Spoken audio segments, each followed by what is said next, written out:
Good morning, good evening, good afternoon to all you crypto traders, hodlers, and investors. Happy Friday. It is Friday in this crazy wild, wild west that we're currently having, or had yesterday, in the sense of Coinbase, hitting this crazy all-time high, 19,697 bucks. That is just unreal. And I had to kind of pinch myself to see, to make sure that I was awake and I wasn't dreaming. But yeah, that was fueled by these new accounts that Coinbase is opening up, hundreds of thousands, tens of thousands of accounts that are being opened up, and people getting in at the wrong time, unfortunately. So we're going to take a look at that chart. But yeah, it ran up to 19,697 bucks, just shy of 20,000 weekly, a couple $100. And that was, before they really dumped it, unfortunately. Dumped it to $13,788.99 within 19 hours. So hopefully, the people that bought at the top, and somebody bought it at 19,697 bucks. Unfortunately, someone bought it at that price. Someone sold it for great profits, but then somebody bought it as well too. So hopefully they didn't panic and sell. When it dipped below 14,000, hopefully they're still, they have those strong hands, as Daniel always says, and because it's just a matter of time before it makes it up there, and it will eventually get to those levels. It's just probably going to take time, but they really got dumped on, unfortunately. But hope all you guys are doing well, and if you are a new time viewer, welcome. Glad you found us. It's a pleasure to have you. Don't forget to click on that subscribe button as well as the post notification. Stay connected with us on Steam, at Twitter, as well as Facebook. The Dubai Review. What is up? Good day, good evening, good afternoon. Not sure what time it is in Dubai. I think you're about 7-8 hours ahead from my current time zone. But yeah, I hope you're doing well, and hope everybody that's on this live stream is doing well. And don't be shy. Say what's up. I know a lot of people that are on this live stream are somewhat shy. But yeah, get your name on that live chat. It is live streaming. So let's go ahead and take a look at Coinbase. That huge run up that we had. I think, when I was doing this live stream on Wednesday, where were we at on Wednesday? I think like somewhere in the 12,000 range. Let's see, right around 12 o'clock, I ended the live stream. So yeah, so I don't think we had broke 13,000. So, within really 2 days, not even really 2 days, a little over 2 days, actually, running up from 13,000 to a little under 20,000. That's huge. That's probably the fastest growth I've ever seen. We've seen some nice moves on BTC, but that was probably the fastest move. And this is when every other exchange, wasn't even really touching, that 16, 17,000 range. And I don't think a lot of the exchanges really touched 17,000 range. There was definitely a difference of about $2,000 on other exchanges, and that's just, if you took profits on Coinbase, more power to you. I don't know if arbitrage was working due to the lag in the blockchain, but if you were able to do a little bit of arbitrage, buy it at 15,000, sell it at 19,000, that's a quick, nice profit. Brandon, what is up, buddy? Hope all's well. 7 p.m. for you, Dubai Review. Well, thank you for joining, man. I definitely appreciate it. But yeah, huge run up that we had. And this thing is just breaking all logics. These types of moves are completely unheard of in any type of investment. I mean, you can name any investment. These are unheard of type of moves. And if you're able to capitalize off of it, take profit at the top or close to the top, wait for a dip to buy back in. Because when something runs up this high, this fast, this quick, it's only a matter of time before it does dip. And we did have a really nice dip. It's an unsustained type of move that we're having. So we're looking at basically the 15-minute chart. So within 45 minutes, after really having, that crazy high, it got dumped onto 15,100. And I was watching it, actually. I was watching it hit that 19,000, above 19,000. And then I watched it dump to that 15,100, but then started to really make a nice move up. But yeah, we're just having really, tsunami waves of a price action pattern movement. That's currently what we're seeing now. And who knows, where this level is going to come down to. But I still firmly believe that, the first area of major support is still going to be that 12,000, 18,900, 18,000. I'm sorry, 18,000, 11,800. 12,000 is going to be the first area of support for it.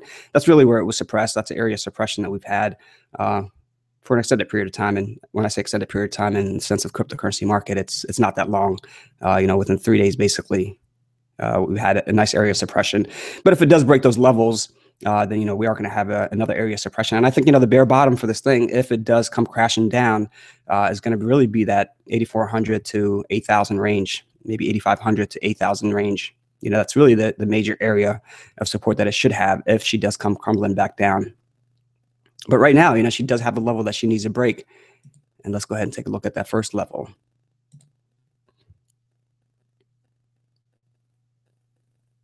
It's going to be somewhere in the range of 15,000, 15,100. She is going to have to break through that level and stay below that level in order for it to start possibly getting down to that $12,000 range. I don't know if it'll get there soon, but this is a wild west of a cryptocurrency market that we're in, and it's only a matter of time that it does dump, but it'll come right back up. As we saw that it really just, it dumped to that 13,000. Let's see what it was, 13,788 that it dumped to, and making it right back up to 16,711. So almost a difference of $3,000 there within a very short period of time. So you really got to lock in the profits if you don't plan on holding this long term. If you plan on holding it long term, then there's no sense of watching these charts, these candlesticks day by day, because it will cause you to panic and sell.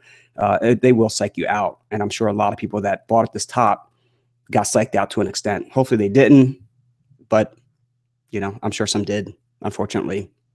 Especially whoever bought this at the top at that 19,697.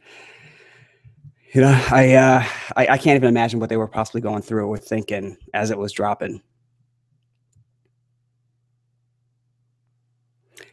Brandon, I'm doing well, buddy. I'm doing well.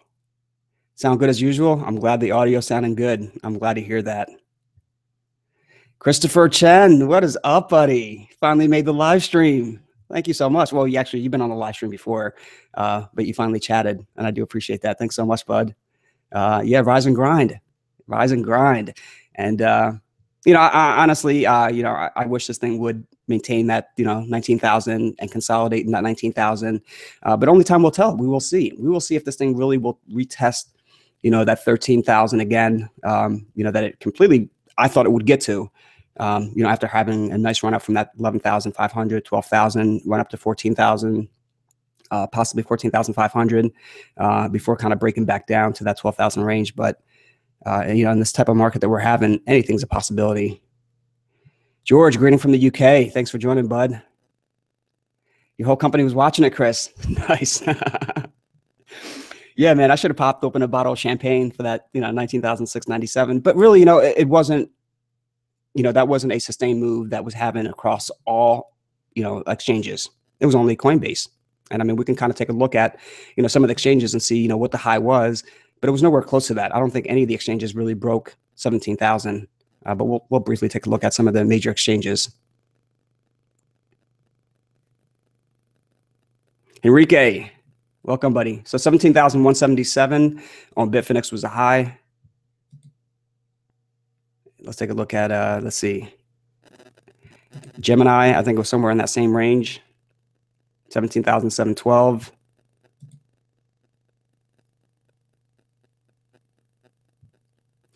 Uh, 22,000. Ash, really? Let's see. I don't think they have the USD price for that exchange. Yeah, not that I see. But even on some of these exchanges like CEX.io, I think it was probably pretty high in comparison to other ones. Yeah, 18,266. But the major exchanges like Bitfinex, GDAX, Bitstamp. I don't think Bitstamp even got up there, or even Bittrex. 16,666 and 66 cents. Take that 10,000 out, and it's the mark of the beast. I don't have the USD in Kraken. OK Coin always does pretty well. All right, I don't know if this is a glitch or what, but let me get out of this one-day chart and see exactly what happened with this. 19,399. I don't know why this one-day chart was showing $10 million. Is that correct? And this is USD price I'm looking at. Let me look at these zeros again. 10,000, I'm sorry, 10 million. 10 million is what it's showing. I don't think that's correct. Let me see, maybe a 12-hour chart. 6 hours still shows it. 4 hours still shows it. Yeah, it has to be. No, it's not a glitch. I don't think that's a glitch. Let's see on the 1 hour. I can't scroll. Yeah, that's got to be a glitch.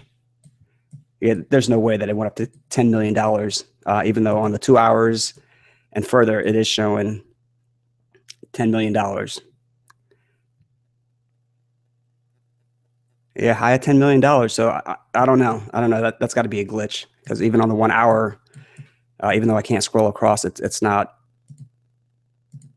showing it. But yeah, that's got to be some sort of glitch, unless somebody's able to see it on a different exchange or on a different charting platform, very granular, to see if it got up to that level. But yeah, volume wasn't that high. Volume looks to be about 2013. So yeah, that's a little odd.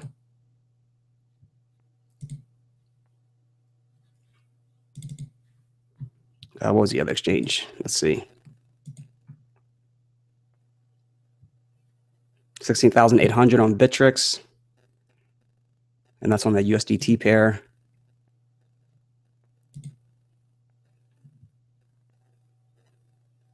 Yeah, so considering that they didn't have, across all exchanges, that type of move, yeah, that was definitely fueled by, those new accounts, those, 100,000 accounts that they've been opening. And, with Coinbase and really the majority of the exchanges that accept USD, aside from Gemini, you can deposit $500 per day and instantly have that money available. But, considering that the price didn't get up to that 19,600, 19,700 across all exchanges, yeah, it was definitely fueled by those new accounts that were opened up. And it was just that FOMO buy-in. It got FOMO'd up and then it got dumped right back down, unfortunately. But yeah, let's take a look at the overall market and see exactly what it's doing now. But yeah, close to, getting close to that $500 million market cap.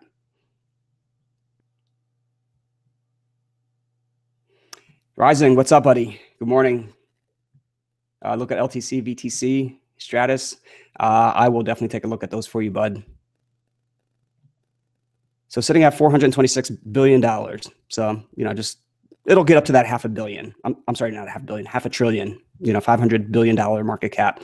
It'll get up there as long as BTC can start grinding up to the upside and possibly across all exchanges get back up to that level.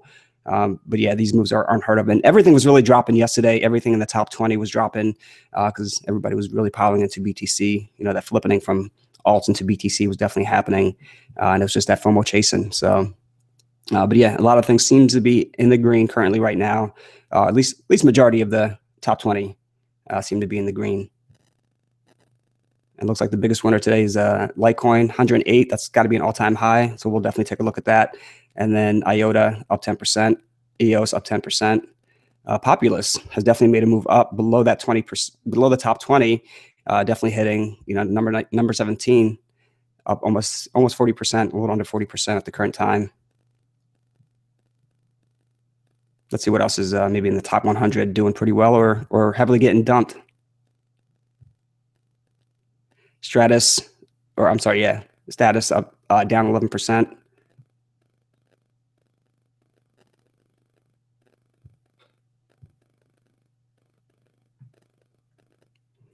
Let's see what Monaco's doing, because I am still interested in Monaco, but definitely not at the price that it was at. And I don't think it fell out of the top 20. Oh, no, okay, 79. So $10. I was buying it in the 5, and that's where I will still continue to accumulate it in the 5.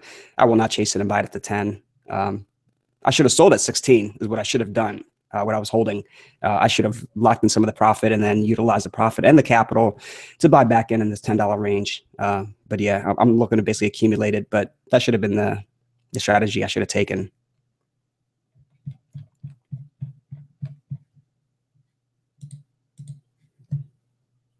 Let me see what you guys are saying. Answer some questions, and then we'll take a look at Litecoin, BTC, and then Stratus. Enrique, $400 euros on GDAX. Okay, yeah, I don't really look at the pound or the euro pair.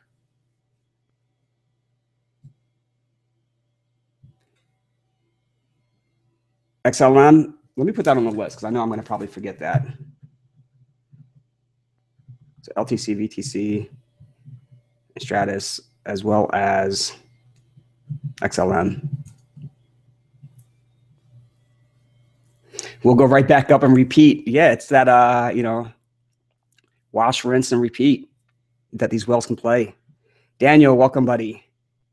You're my first mod on here.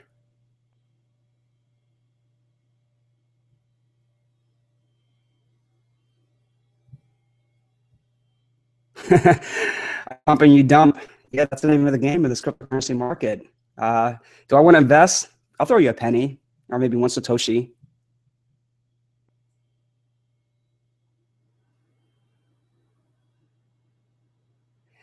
Yeah, Brandon. Yeah, some of these withdrawals are ridiculous from some of these exchanges. 0.002 BTC just to withdraw 0.1.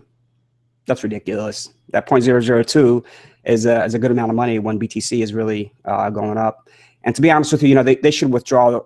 They should lower those fees as BTC goes up. And I can see them, you know, all right, raise the fee, you know, per BTC if BTC is tanking, but then they need to raise the withdrawal BTC fee if BTC is going up. But yeah, I don't use that exchange. I try to use the most popular exchanges that are out there. You know, I stay away from Cryptopia, Yobit, and some of these shady exchanges. All right, so LTC. Let's go ahead and take a look at LTC.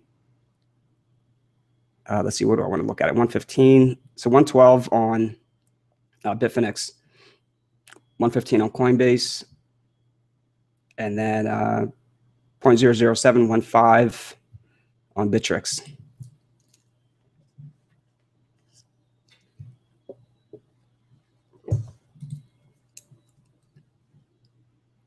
Oh, got up to 120. Interesting.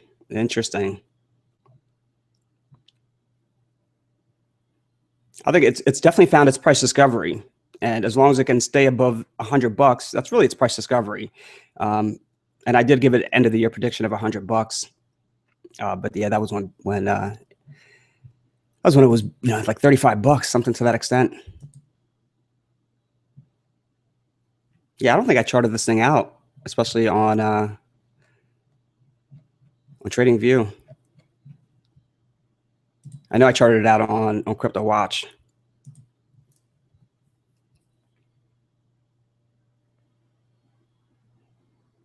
So that 98, $100, you know, at one point was, well, 98 and change was the all-time high.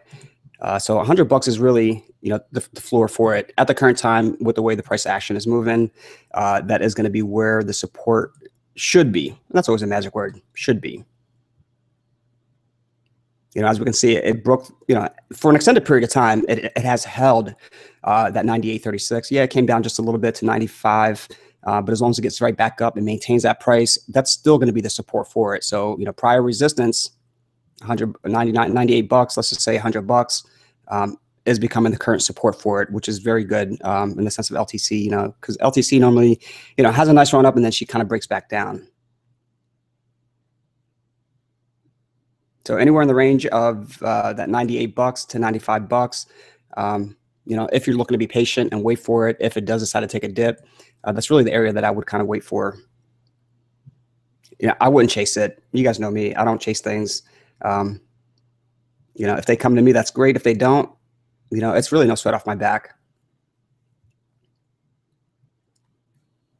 All right, so let's go ahead and zoom out of that 4-hour chart.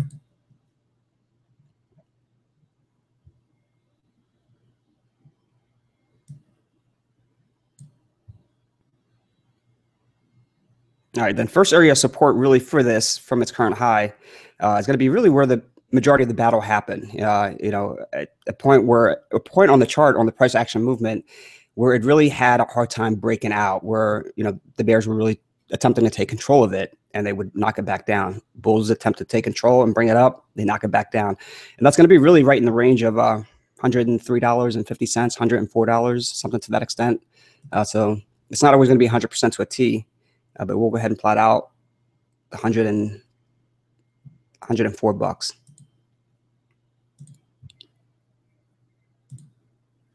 That should be the first area, even though, you know, we had a nice peak up here. You know, she didn't maintain that type of price action move when she got right up to $107. She didn't maintain it. She came crashing right back down. But, you know, and it's all about probabilities. You know, we talk about TAs, you know, technical analysis. Technical analysis is not going to be 100%. But if the probabilities are there, and I'll always keep mentioning probabilities, because that's really all it is. Nobody can predict these things 100%. But the probabilities of prior resistance becoming current support, you know, is always going to be there. So, you know, the more times that it bounces off a specific level, you know, the better probabilities that, you know, that is going to be either the support or the resistance. So we really have 5 times that it had a hard time breaking out above a specific level. And that specific level was right in the range of $104. So, you know, prior resistance can become current support. Not 100%, but it can. Those are usually the probabilities. So if I was looking to day trade this thing or swing trade it, you know, I would be looking to take an entry at $104, you know, maybe play safe in $105 or $104.50, somewhere to that extent, if she does come down. I mean, this move is a parabolic move on a 30-minute chart. It's way too fast, way too high. And there are going to be profit takers. There are going to be little profit takers and large profit takers that are possibly going to bring this price down. And that's really the first area that I would be looking to take a position, not to get in a lot, but just to kind of get your feet wet, get a little bit in. And if it breaks through those levels, then, you know, the second area and third area support where you could possibly add in a little more and lower that cost average. Buying it here at the peak, I mean, you're asking for it. You know, I mean, really, we don't know where that resistance is. I mean, it could keep going up and up and up. And if you end up getting in at this level, you better be ready to take profits. Or if it ends up breaking down, you better be ready to get out, because it will retest this $104 level. You know, logic tells me, you know, the probabilities of it testing are pretty high based on what it has done in the past, where prior resistance can become current support. So it will have some sort of support at this $104 level. Now, whether that is going to be a massive support, it could just be a little minor support where we get a little dead cat bounce, and then it could break through those levels. So it all depends on what type of support it's going to find at that specific level. Now, if it comes down to 104, you know, 103.50, and it bounces up and then retests that 104.50 again and bounces up and retests it again and bounces up, then we know that, okay, you know what, that is a strong support for it. You know, it had a strong resistance at that very specific level. Now it even has a stronger support at that level because it keeps bouncing from that level and it's not breaking down. Then you know that, you know what, the probabilities are even a lot more higher for me to take an entry from this area that it keeps bouncing up from and it's not breaking down. You know, in the past here, where it had a hard time breaking out, and if, let's just say hypothetically, you take a position at 98, you would be selling at 103, 104, and it bounces back down, you'd get in, and 104, you would be selling. I mean, because it's telling you numerous times that that's an area that it likes to bounce down from. It's having a hard time breaking out from those levels. And there's no sense of holding and wishing unless you're holding long term. Now, what I do talk about is basically for, you know, swing trading, intraday trading. You know, it's basically for trading. It's not for long-term investments at all. You know, if you were a long-term investment, you wouldn't be, you know, buying and selling these, you know, with a $4 swing, $5 swing, whatever it might be. Because then when it breaks out, you're going to be like, man, why did I sell? You know, these are mainly for day traders. So definitely keep that in mind. But, you know, we'll definitely keep an eye on this. Let's get in a little granular and see exactly, you know, what's happening, you know, in this nice little parabolic move. Maybe we'll take a look at the 5-minute chart. But yeah, this is definitely impressive for LTC. And this is something it needed to do. And LTC, I'm sorry, not LTC, ETH needs to do this as well too. Yeah, we had a breakout to 500 and I don't know, $15, something to that extent, but it hasn't maintained it. And we're going to take a look at ETH as well too, because, you know, that 400 was a psychological level that it had to maintain. And I want to see exactly how close it got to that psychological level that I mentioned in the past, because that is going to be a strong area of support for it. Now, the first area of support for ETH was 420, considering that was the previous high, not previous high in the sense that it hit, you know, $500 previous high, you know, several months ago. But if it broke through that $400, it must maintain in order for this to have a sustained kind of bullish type of move. maybe 3-minute chart on this.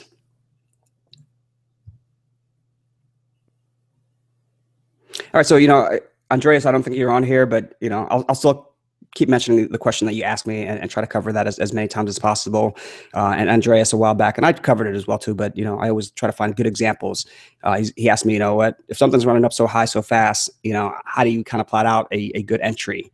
How do you know when to get in, especially if it's hitting all-time highs, because it doesn't have a resistance? You don't know really, at what point is it going to start breaking down? And this is a perfect example of it, where something runs up, and this thing did run up from, let's see, let's just say $100. $100 to 107, it ran out. Now, why did it turn back from 107 and consolidate in that range? Let me take a look real quick on a bigger scale, because that had to be a resistance for it at some point.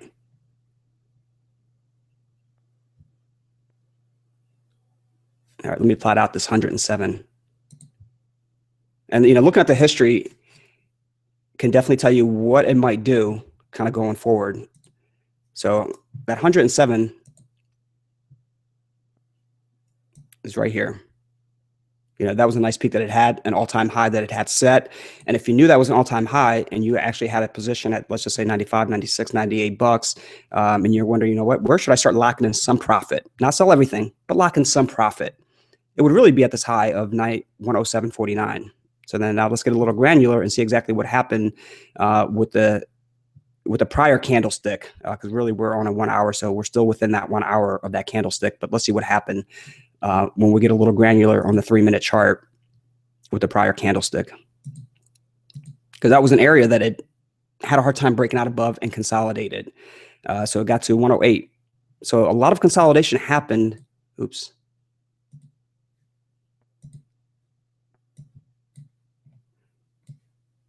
A lot of consolidation happened, at that all-time high that it peaked 107 and change. It actually got up to 108.49 and then kind of consolidated on the 3-minute chart. So these are three-minute price action movement, 3-hour candlestick patterns. That's really what they are, since we're looking at the 3-minute chart.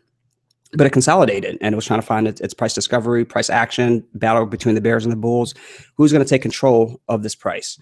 So that's why it kind of consolidated. But who knows? It could have broke back down and retested, other key areas of support, or, it's going to consolidate, and then, the bulls are going to take control and move this thing up. So Andrea's question a while back was, if something's running up so high, so fast, and it's hitting, new time highs, how do you know where to kind of take a position?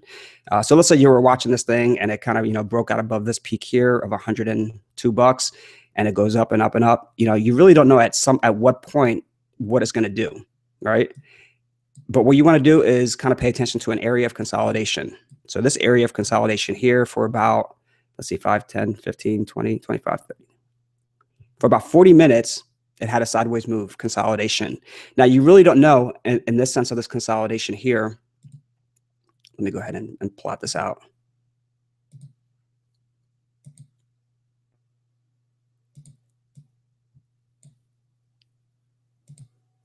So you really don't know in this point of a consolidation, what type of a move is it going to have?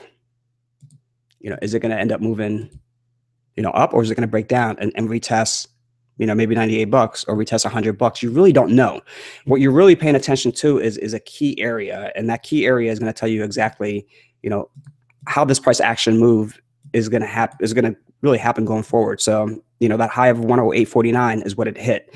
So you're not going to get in at any of these levels, because you don't know what it's going to do unless you plan on holding it long term. But if you're looking to just day trade this, swing it, lock in some profits real quick, what you're looking for is a break above this 108.49. So, it ends up dipping to 106.59, 106.98, 107.53. And then the previous candle before the breakout was 107.61. But once it breaks out above 108.49 on this candlestick, that the bulls are in control of this price action move. And volume, I don't think I have the volume up here. I don't know why. I should have the volume.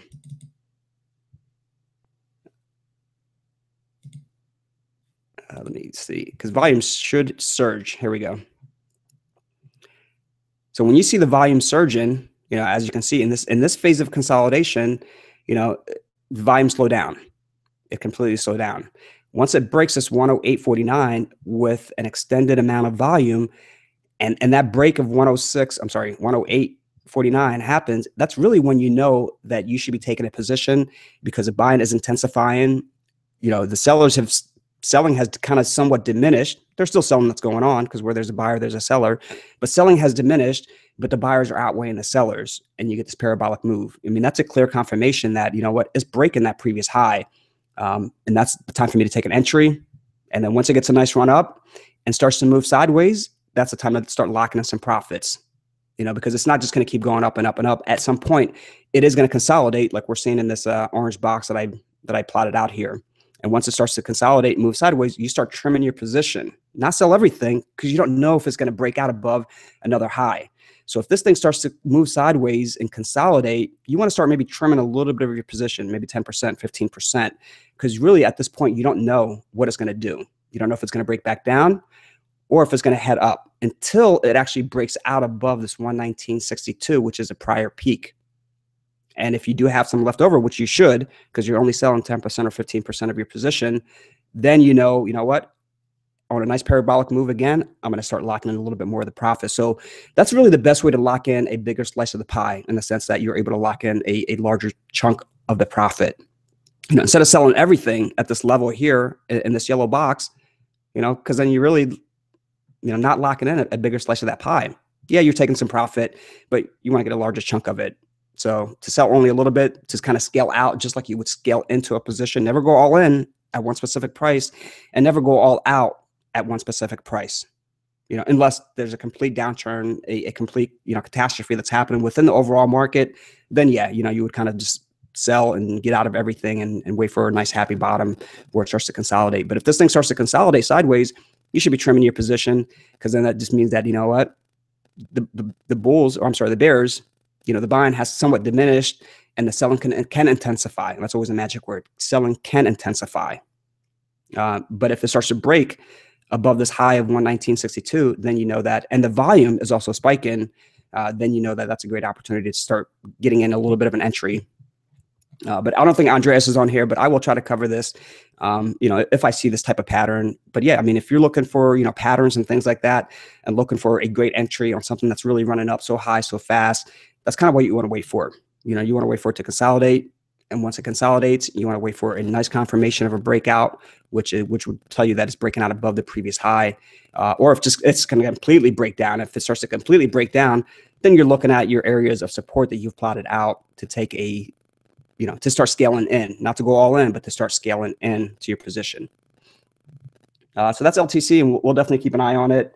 And I think the other one you guys asked me to take a look at was BTC, and we'll take a look at BTC. But let me get to some of the comments and try to be interactive with you guys as best as I can. But yeah, thank you to anybody that's joining. I do appreciate it. It's a pleasure to have you.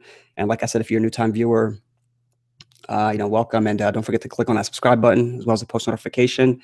And if you do find this information helpful, make sure to pound that like button.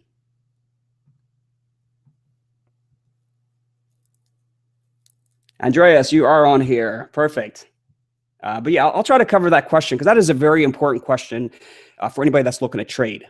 Trying to figure out at what point should I get in, because a lot of newbies, really, to be honest with you, I mean, they just get into a position and then it ends up tanking on them, and then they end up selling at the bottom. And they end up actually selling, where there is a support, because they don't really know when should they get in and when should they get out. At what point should they start trimming their position? Because nobody can really predict 100% TA. It's not 100%. It's just all about probabilities, and the higher the probabilities, the better that you're going to do in the long run. You're never going to catch the bottom. You're never going to catch the top. You might get lucky occasionally here and there. I've gotten lucky and caught a bottom, the bare bottom, but that was pure luck. It was pure luck. Whereas I was like, all right, you know what? This is the area of suppression, and I just ended up putting my order in at the bottom area of the suppressed zone, and I got lucky. I was first in, and then I ended up being first out. So in that situation, it's kind of pure luck. We have a Dub 12. Greetings, buddy. Greetings. Getting ready for the weekend. Yes, sir. I'm glad it's a weekend. I am glad it's a weekend. History of the world. What is up, buddy? Hey, listen, I'm going to delete that comment. Nothing against you at all. But yeah, please try not to use my real name. on these live streams. I've given out way too much information in the past, and just trying to kind of protect my name. And there's a lot of crazy things that happen within the cryptocurrency market. And any mods that are on here, if you guys do see anybody, use my real name on here, just delete that comment, please. But yeah, history of the world, nothing against you. But yeah, I just didn't want that name on there. I was probably too late. I'm sure people saw it already, but you guys know who I am. You guys know my name. Just use Crypto Trader. Robert, you've been following for a couple of days. Love the channel. Well, thank you, man. I appreciate that comment, bud. That's awesome. Maximus Blue, thank you for, not a problem, man. I'm glad you like that advice. But yeah, I'll try to cover that a lot because I never really thought about talking about it. But that's really the way I kind of look at things when I'm looking for an entry and things are running up. But I'm glad Andreas asked that very important question. And actually, when he asked that question, I had a connectivity issue, and I was just in the process of covering it, and then boom, completely went offline, and I wasn't able to get back on. But then I kind of remembered, the next live stream to cover it.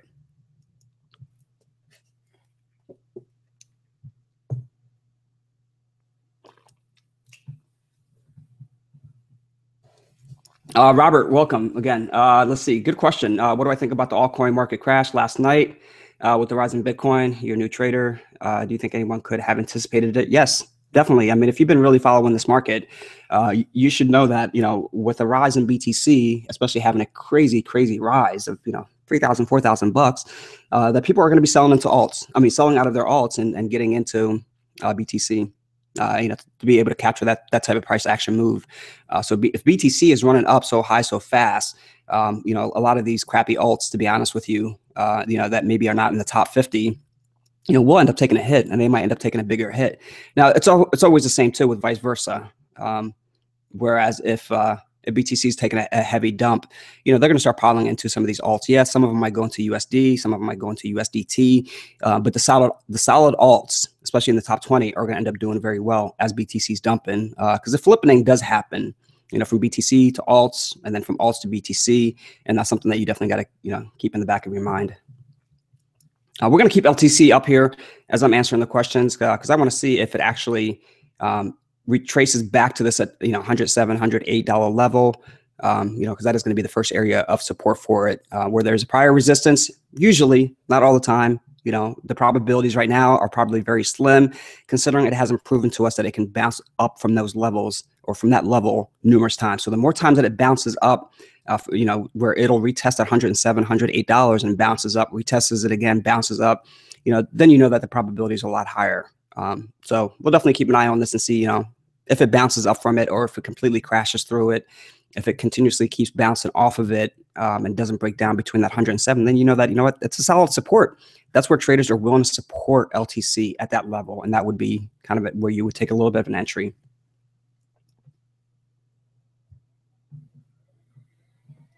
Blake, I will definitely take a look at LTC.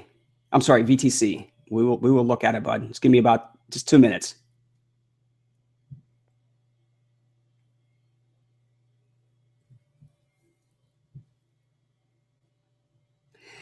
Robert, you got out of BTC before the crash. Dude, you got out at the top then, basically. You got out at the top, man, and that's awesome. And to be honest with you, you're only able to do that, if you're sitting there and watching it, or if you are, if you have that order in a sell.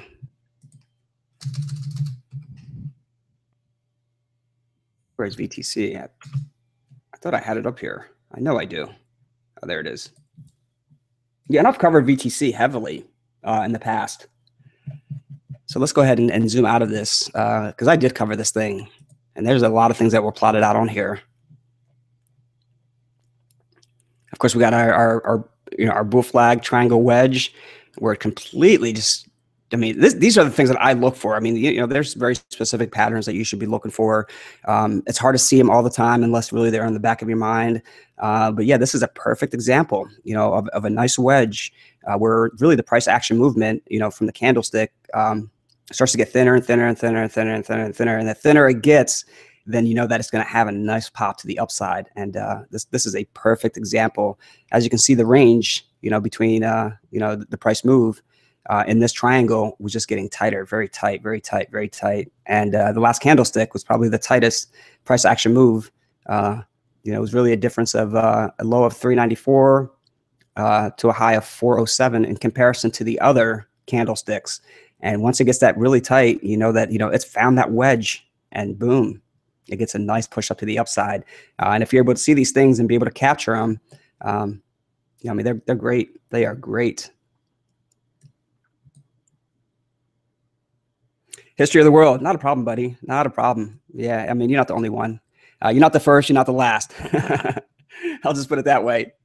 But yeah, no worries, man. No worries at all.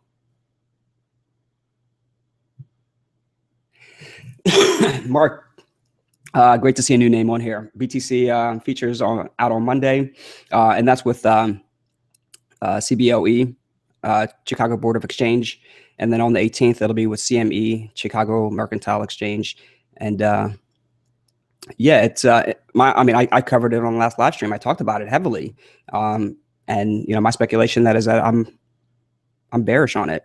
I'm completely bearish. These institutional investors are able to short it, with really not much capital. They don't have to put up a lot on the line to short it. And, we're talking about billionaires, these orca whales. That's kind of what I refer to them as, orca whales. And they will eat up any other whales in the ocean. And, and I think it'll get worse with CME. Once CME starts hitting on the 18th, I think that's kind of when we're going to really see maybe BTC take a turn for the worse. It'll definitely find its price discovery then. It'll be a little more stable. But, we'll see. All right, so VTC, Vertcoin. Let me take a look at this a little better for a second.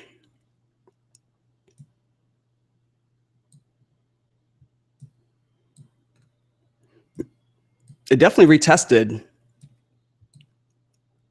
the yellow circles that I have, which wasn't really a major area of support for it, but it retested it.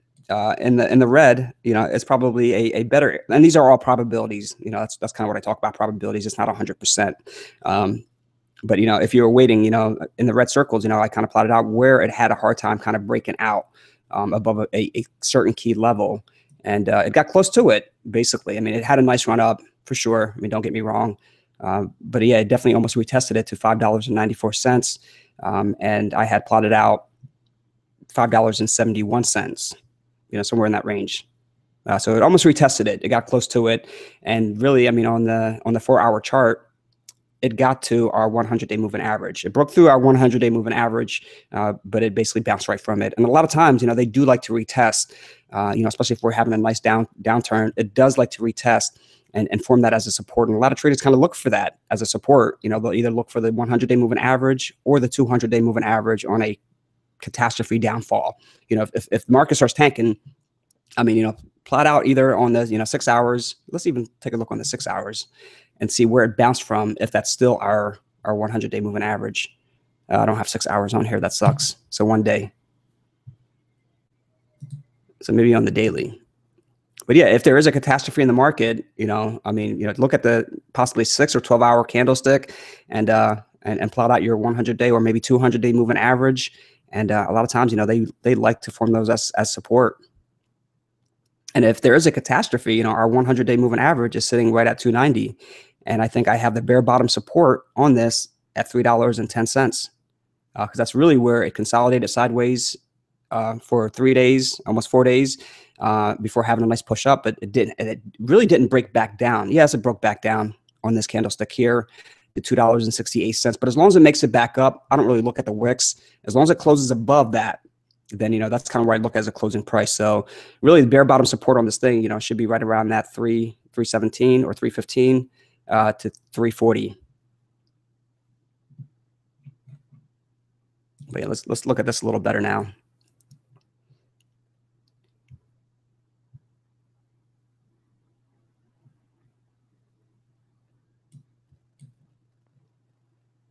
So the thing with Vert is it's a choppy trade. Honestly, this isn't a long-term hold at all. When you get those profits, you got to take them. Especially when it got up to $10, over $10. That's just way too high.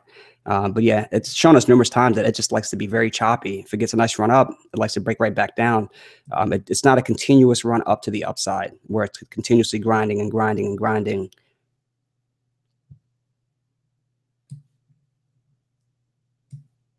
But yeah, I don't know whoever asked me about this, what your entry was. Hopefully your entry, when you sold BTC, and this is the problem that I have, and nothing against it, from trading pairs. There's nothing wrong with it. There's a lot of people that trade, BTC to other alts or alts to BTC. I like trading it to USD, to be honest with you, because let's just say hypothetically, you got out of BTC at the high, you got some great profits at that high, and you happen to go into Vert, and Vert was at $10. Now you're really giving up some of your profits. Unfortunately, that's kind of the risk you take with going from BTC to alts or alts to BTC. In the past, BTC has shown us if you go from alts to BTC will just keep grinding up higher. And yes, you're still going to be in the profit, especially if you're taking profit from those alts. But yeah, going from BTC to alts, and the alts end up dropping, you end up giving up majority or some of your profit, if not all of your profit, depending what your profit was on BTC. And that's kind of the risk that you take. But yeah, it's hard to plot this thing out because it's so choppy. It is so choppy. And I hate seeing, this is a 30-minute chart that we're seeing. We're seeing so many wicks, at the top and the bottom. It's not giving us a clear, indication that, this is a healthy move to the upside. It's being taken up and it's being brought back down to an extent. The battle between the bears and the bulls is probably more extensive on BTC than it is on anything else. And you can tell by these wicks. The bears bring it down, the bulls bring it up, and the bears bring it down. Basically on every single candlestick, maybe except for one or two, it's closing somewhere in the middle of that price action move. Especially on this candlestick right here. We have basically a low of 662, a high of 8, and it closes at 735. It's hard to determine, who's winning this battle. Yeah, it closed red, by closing red, the bears won, but the bears didn't completely win that battle because they didn't really drive it down. So this battle is very extensive, except for right now where the bulls are actually winning this battle. But it's touching our 200-day moving average.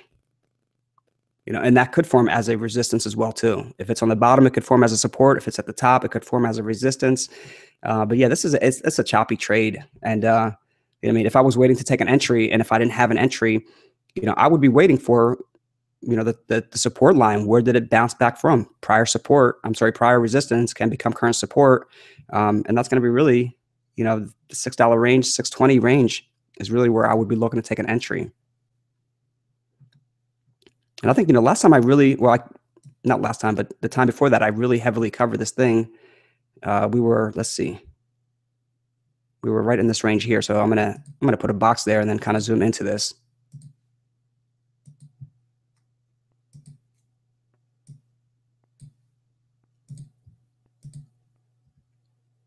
Where it basically found, where prior resistance was the current support. It's not all the time. It's not 100%. But the probabilities could be higher. So let's see where I plotted that out. Okay, right here.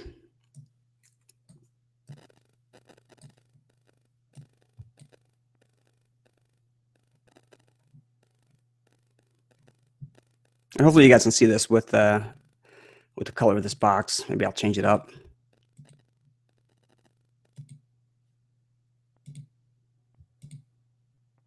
Maybe that's better. No, definitely not.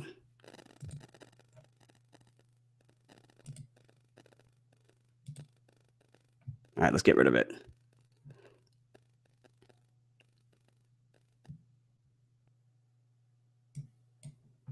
All right, let me zoom into this.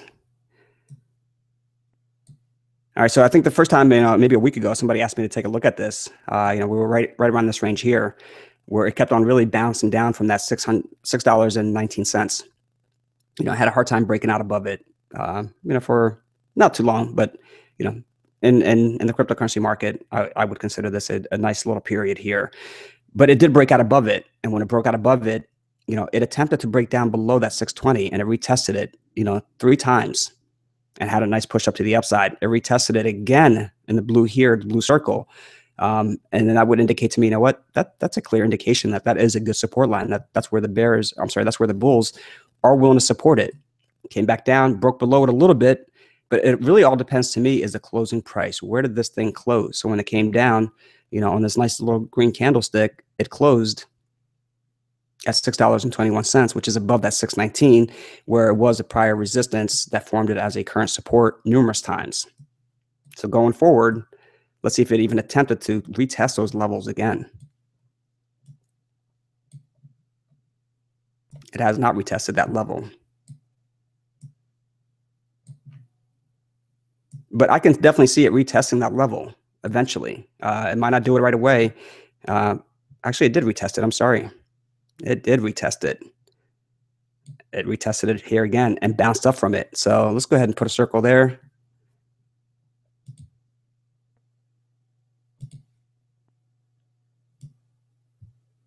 Like I said, she can break below it. That's okay. She can break below that, that support line that you would plot out, depending on the probabilities of how many times it bounces off that level. But you always want to look at the closing price. And if really, it was just a wick that got it below it, even on this red candlestick that drove it down to a low of $6.04, the closing price was $6.19, 16.9. I'm sorry, not 16, 6.1992 was the closing price. So it stayed above that prior resistance that formed it as a new support numerous times. Numerous times it's formed it as a support line. So really, if I was looking to take an entry, that's where I would kind of be looking to put my order in, because I know that, numerous times, I think it might have been 5 times, or maybe this would be the 6th time that it bounced off that level and bounced up off that level. Now that's not the level to kind of go all in, but that's a level for you to take a little bit of a position and kind of get your feet wet, and to see exactly how she reacts to that price action move. Now, if there is a catastrophe in the market, then of course it's going to break through that level and stay below that level. But then that's why you'll have extra capital to add onto that position and lower your cost average. But that's kind of the area that I would wait for. And if she's retested it in the past and bounced up, there's a possibility that she is going to retest it again and bounce up. Remember, it's all about probabilities. That's really all it is. So that's really a good area of support for it, but that's not an area of support to go all in.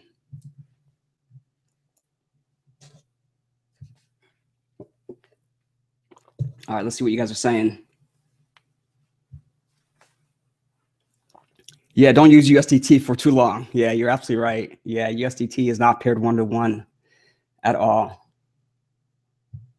But yeah, let me kind of scroll up because I'm sure I'm missing some good comments here.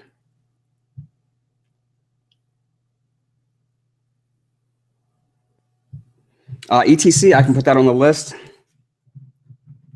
So we got LTC, we got BTC, and then there were 2 other ones I got to look at. Jim, welcome. Yeah, you're going to see that. You're going to see, well, BTC's taking a dump. Yeah, people will start piling into other cryptocurrencies. And yeah, I believe it. I wasn't really watching Bitcoin Cash, but yeah, that $500 drop is definitely good. So, if you're not in BTC and BTC's taking a crazy run, you want to find your favorite alt and start plotting out your support and see possibly, where your entry might be.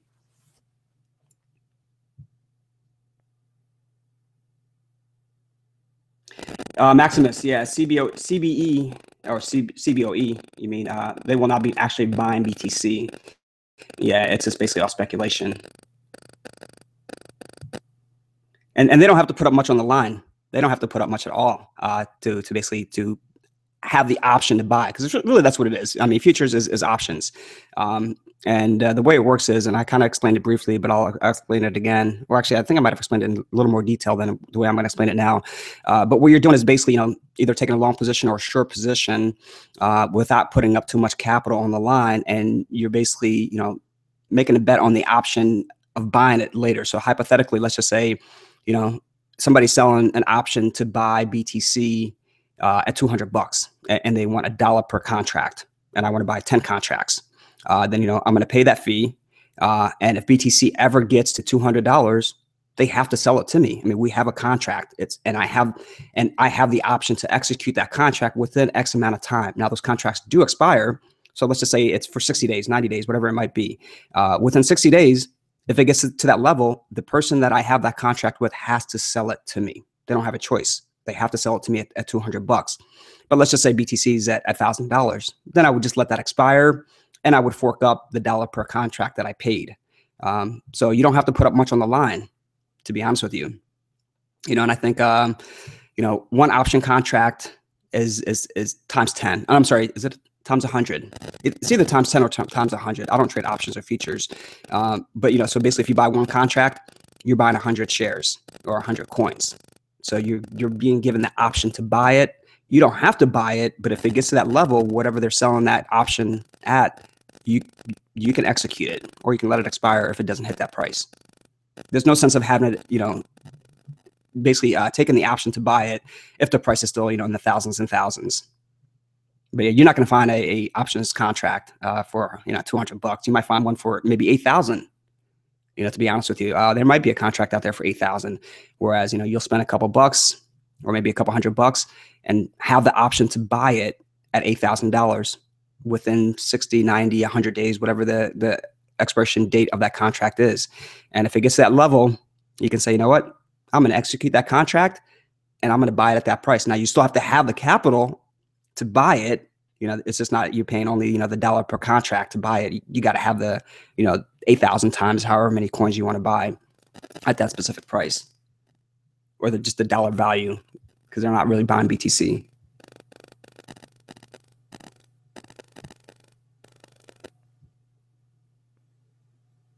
You need to stay aware more. Yeah, Robert. Yeah, this cryptocurrency market, man, it's fast moving, and unless you have that, order in the book, yeah, there's really no way to capture these price action moves, or you're in front of your computer watching it. That's really the only way.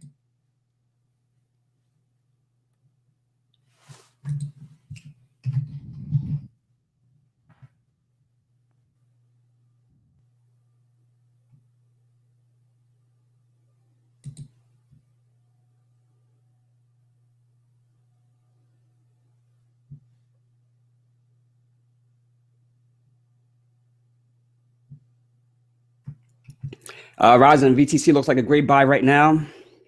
I just got out of that chart. Oh no, I'm still in that chart.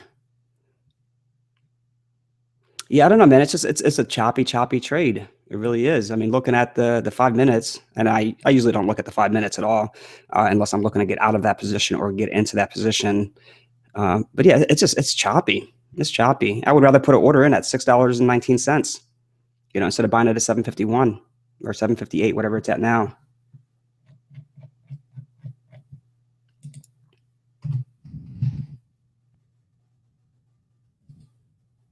I don't know why I don't have Stratus on here. Oh, I do, okay.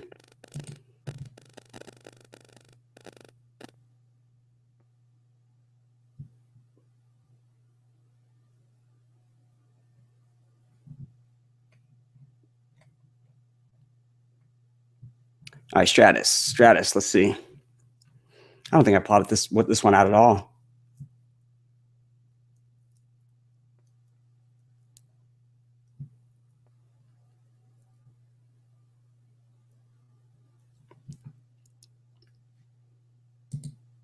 All right, let me look at the overall picture on this.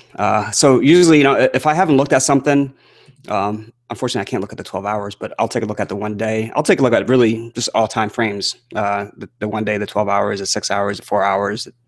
I'll try to get a better overall picture on this. So, I kind of, by looking at the overall picture, I kind of know, what, this is my bare bottom right here, somewhere in this range. Without really looking at the wicks, my bare bottom is going to be somewhere in the range of $2.85, $2.84. That is the bare bottom. So we're going to put that in red.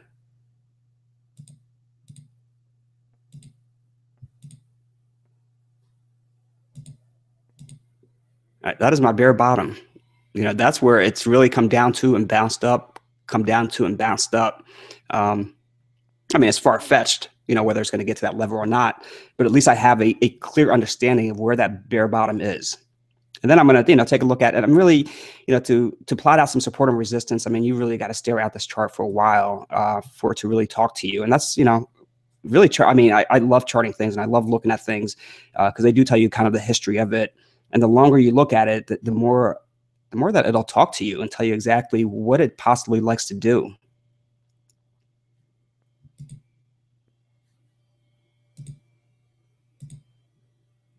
This level right here at $4.90 looks pretty good. Even though I hate looking at the wicks, but that is an area where it's come down to, bounced up, of course, broke through it. Something might have happened with the overall market, and then attempted to get up, broke down, and then finally gave a clear confirmation of a breakout. And I'm sure if we look at this a little closer, there's going to be a lot of fighting when it broke out above this $5.10, $5.05. There's a lot of fighting that probably happened in this level because it had a nice run up to $7.72. And then on the next daily candlestick, it was brought down to $4.30. So that's going to be I don't know. I don't know if it'll be the second area of support until we really get a little granular and see exactly, in this area here, what happened between the fight between the bears and the bulls. So now that I've looked at the overall chart and I've somewhat plotted out where I see, some of the price action movements that have happened, now I got to get a little granular to see exactly what might have happened a little better.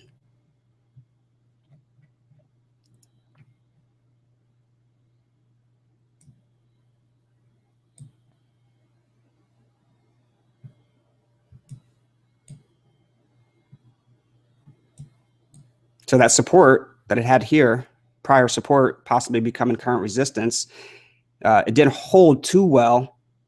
And this is on a 3-hour price action movement, but it came right back up. So it didn't completely break down and stay down. And that's the nice thing of it. So if we really take a look at this where, it attempted to get up there to that level at 496, it couldn't do it, had a little breakdown, consolidation, and then finally it broke out right in this range here, but also consolidated and stayed within that range for about 15 hours. 15 hours worth of price action movement. So now we're going to get it a little granular maybe and take a look exactly what happened within this range, but that's a healthy area of consolidation range.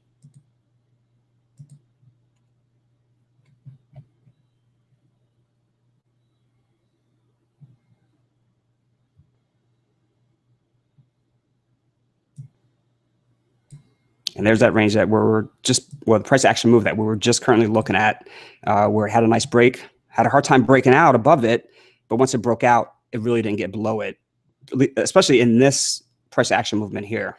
Not looking going forward to see, if it breaks through it and comes right back up, because it definitely broke through it. And that's really, if you had stop loss, you would be looking to see if it's going to break, below key level, and that key level would have been right around the $5.40, because that was a prior peak there. If it break below that, you should have been probably locking in a lot of your profit. Yeah, this is somewhat choppy too. Somewhat choppy. And when they're choppy, they're hard to plot out. And as long as you're not psyched out in these type of price action moves, when it really starts dipping, because really from 667 down to 440, that's a nice drop. That is a nice drop there. But it held that level. So let's take a look a little better, since we're getting a little granular on this price action level here, where it maintained this area consolidation.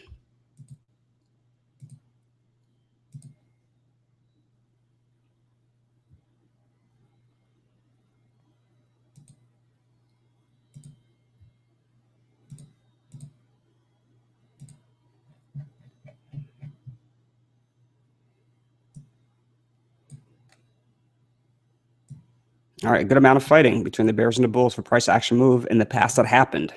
And that would kind of give me an indication, prior resistance can, not all the time, it's not 100%, can become support. So it had a hard time breaking out. Yeah, it got up a little bit, but broke down. It didn't sustain that type of price action move, or didn't consolidate sideways at that level. So going forward, that was an area of support for it,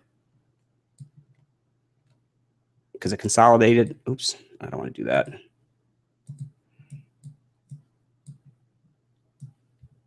Because it consolidated in this range here, had a nice crazy push up to 680, came back down and retested the area of consolidation.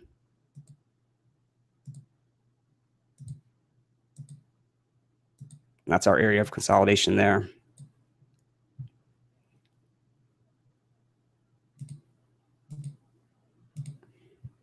All right, so we got a retest of the area of consolidation once, a retest of the area of consolidation twice.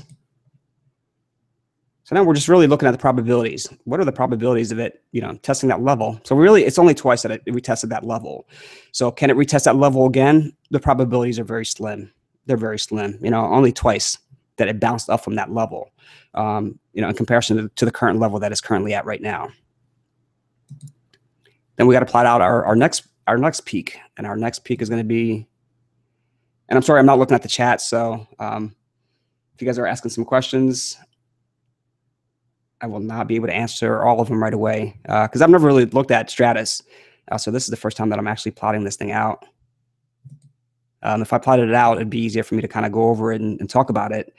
But it does definitely take a little while to plot out your support and resistance, and possibly the probabilities of it retesting those areas and how many times it retested those areas. All right, now I need to take a look at this 616 and see what happened in the past at the 616.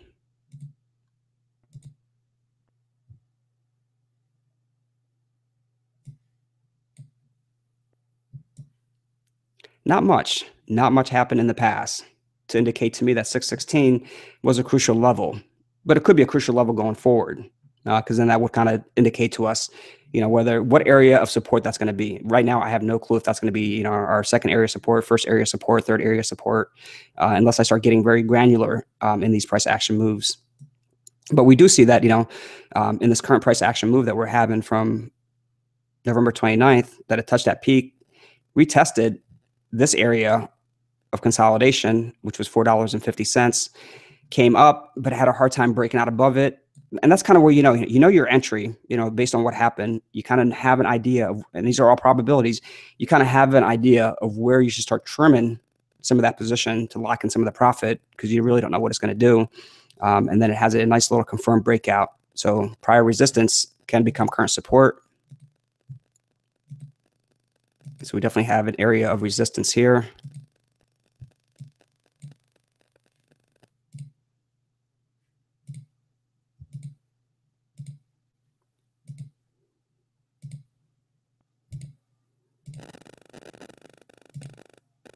Oops, I want to cancel that.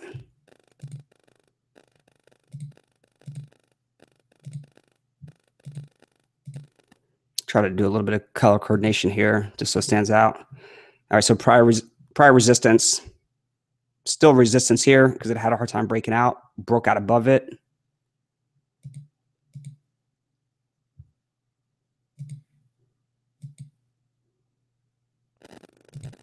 But then, when it was coming back down, where did it come back down to? It retested the prior areas of resistance because it really had a nice little break.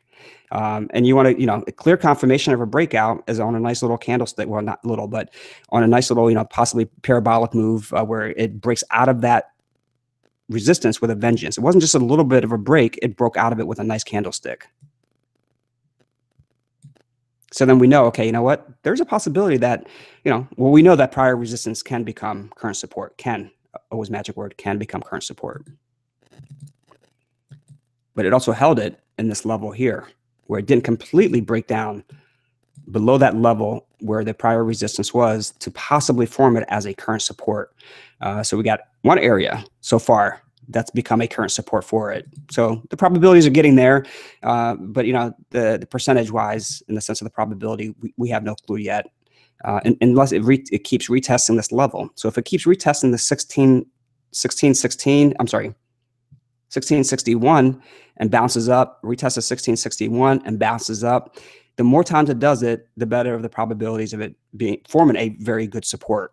But right now we really don't know because it's only formed that support once. It only bounced off that level once. Actually, I'm sorry.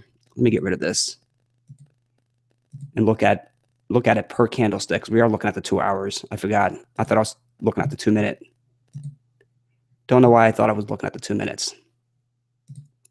All right, let's go take a look at this a little better now.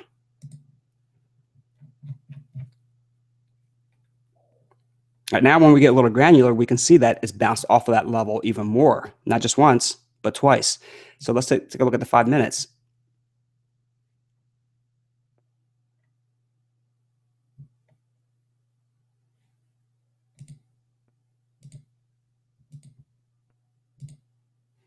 All right, so one time that it bounced off of it, twice that it bounced off of it. I normally like to look for, I mean, every trade is different, but I like to look for at least 5 times that it bounced off of that level. Because then, the probabilities of it bouncing off that level again are better. And that's where I would probably put an entry in, kind of get my feet wet by a little bit, because they can easily break through it. So if she comes down to that level now, I would probably get a little bit of an entry, even though it's only twice. And then I would be looking to lock in some profit, at this level right up here at 890.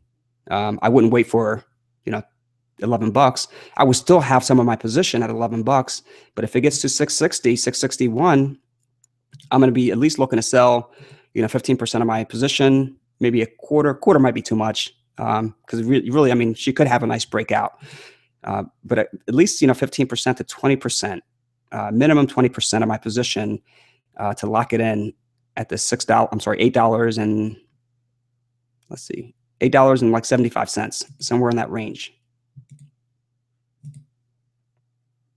So, I mean, if I buy at this level here and she retests at 876 and breaks down, really my profit is very small.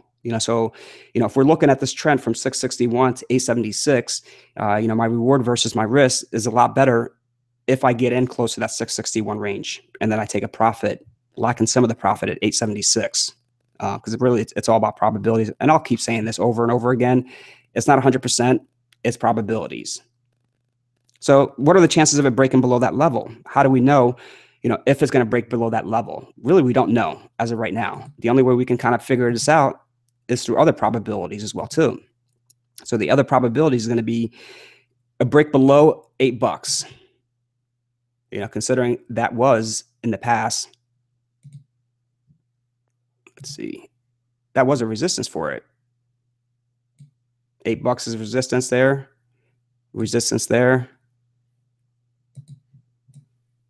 Oops. Let me get rid of that.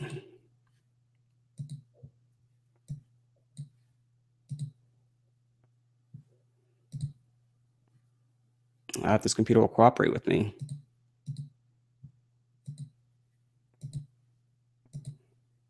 I can't seem to get rid of that.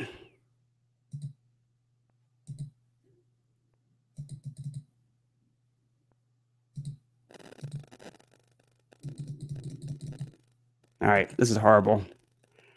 Let's see, remove. All right, now I can delete it.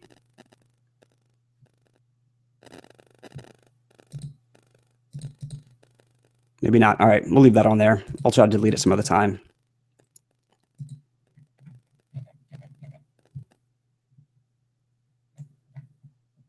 All right, so we're looking at a break of, oh man, come on, computer.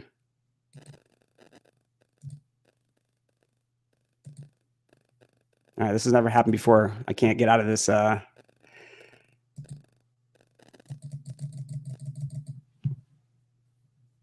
right, I can't get out of it. Yeah, it's just going to end up drawing lines, unfortunately. But yeah, we're looking at this $8 here, resistance, $8 there, resistance. So that's 3 times, really. So 1 back here, 2, and then I want to draw another circle here, 3.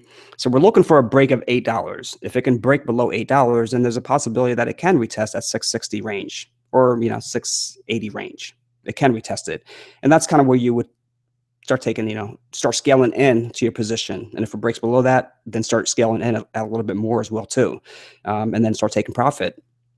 So then basically, let's just say hypothetically, she does break the $8.19 or $8 flat even, and she really gets to a level where you're comfortable buying 660, 670, and you take a position in that level. Now, really, prior resistance, can that $8 range is still going to be some sort of a resistance that it has to break out above. And if she breaks it out above that $8, then you know what? I'm looking to lock in some profit at that 880 because 880 has a bigger of a resistance.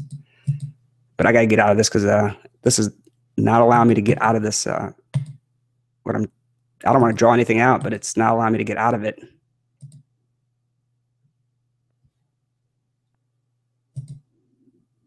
Let's see, maybe if I change the time frame. Nope, still same thing. All right. Let's see what you guys are saying. And then I think we got to look at ETC and XLM, and then that'll probably be it that I'll take a look at. Oni, welcome, buddy. Good to see you.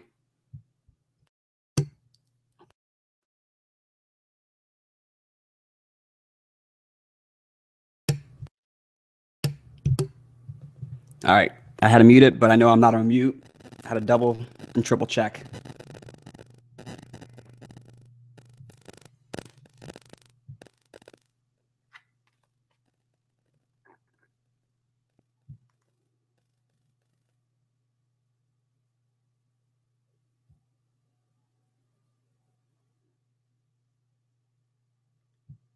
I don't know if my buddy's on this, but I got a message from him, and it's probably the wrong time for me to try to answer his question. My $50 LTC investment is now worth $61.88. What to buy? What to buy? I can't respond to that comment right now, bud. I'm in the process of a live stream. So if you're on this live stream, you might as well just chat away on the chat.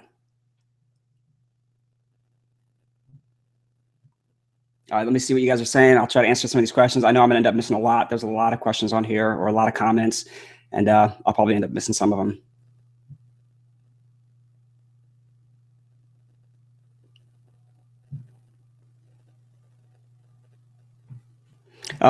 Kristen, I don't know. I mean, if you guys can answer some of these questions too, I mean, by all means, please answer some of these questions. Let's help out the community.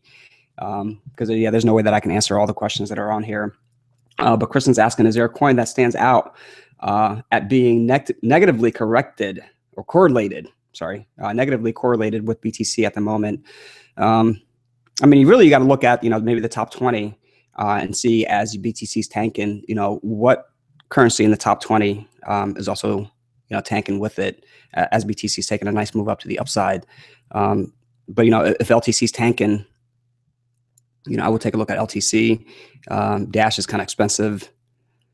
Let's see what else might, pique my interest if LTC's tanking. Neo, that would pique my interest. IOTA definitely pique my interest. And maybe EOS. But that's about it in the top 20 that would somewhat pique my interest if BTC's taking a huge run up to the upside and they end up taking a nice fall, a nice dive.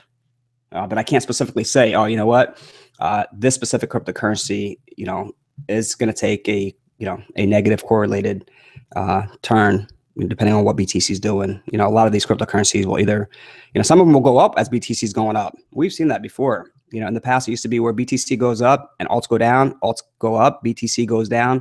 But we've seen that completely reverse where I've seen LTC and F, follow the same trend as BTC's following. So it's kind of hard to determine specifically to a point.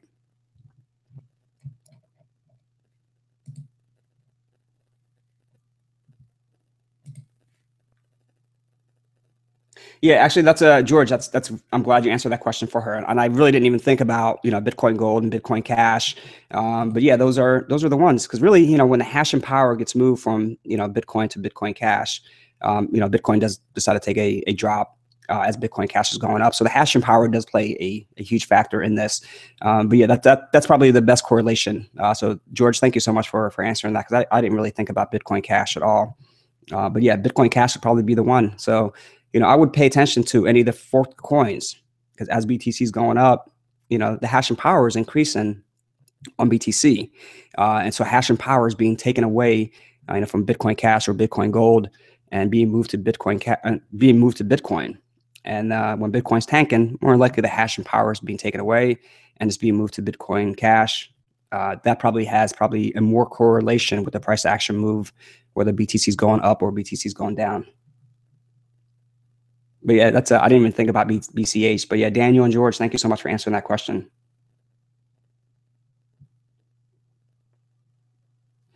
Cardano, I think I covered Cardano. Not a fan of Cardano, unless the supply was low. Yeah, the supply is so high that a lot of these coins really, should not be in the top 20. In my honest opinion. XRP should not be in the top 20. Cardano should not be in the top 20, but they're in the top 20 because of the supply that they have. So let's just say hypothetically, for some apparent reason, XRP goes to $1. That's $38 billion market cap that it's going to have. So I mean, any of these coins that are out there, if they have an exorbitant amount of supply and the price starts to go up a little bit, it's easy for them to make it into the top 20. And if the price drops, it's easy for them to drop below that top 20. Jeffrey Hall, good morning. Welcome, or good afternoon. What trading platform am I using? I stopped using some of the main platforms. Unfortunately, got barred from Bitfinex. All US residents did. I stopped using Coinbase. I'm only going to use Coinbase to kind of get USD into my account or get USD into that account, but then move whatever cryptocurrency I decide to buy, whether it's Litecoin, ETH, or BTC out of Coinbase. I won't even call them Coinbase anymore. They're more like Coinbase, into an exchange that I'm interested in using. And right now, really Binance. Binance is probably, in my opinion, for me especially, one of the best exchanges, one of the better exchanges to use. I won't say the best, because I really did like Bitfinex. I really did, until they decided to bar us.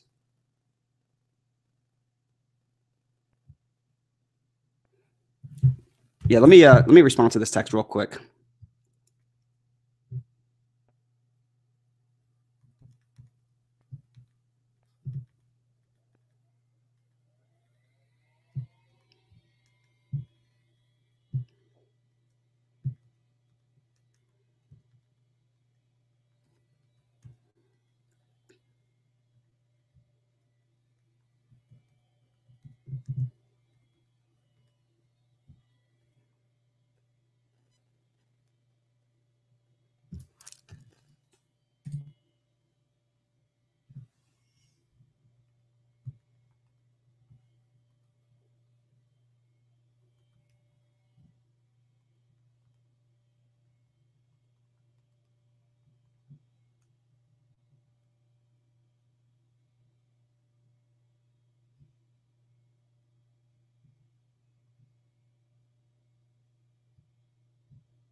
All right, sorry about that. So let's see what else you guys are saying.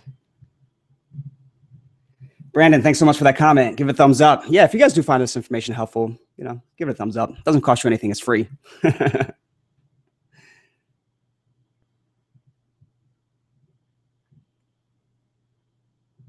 Yeah, and definitely, share this link. Tweet it out if you have Twitter, to some of your followers.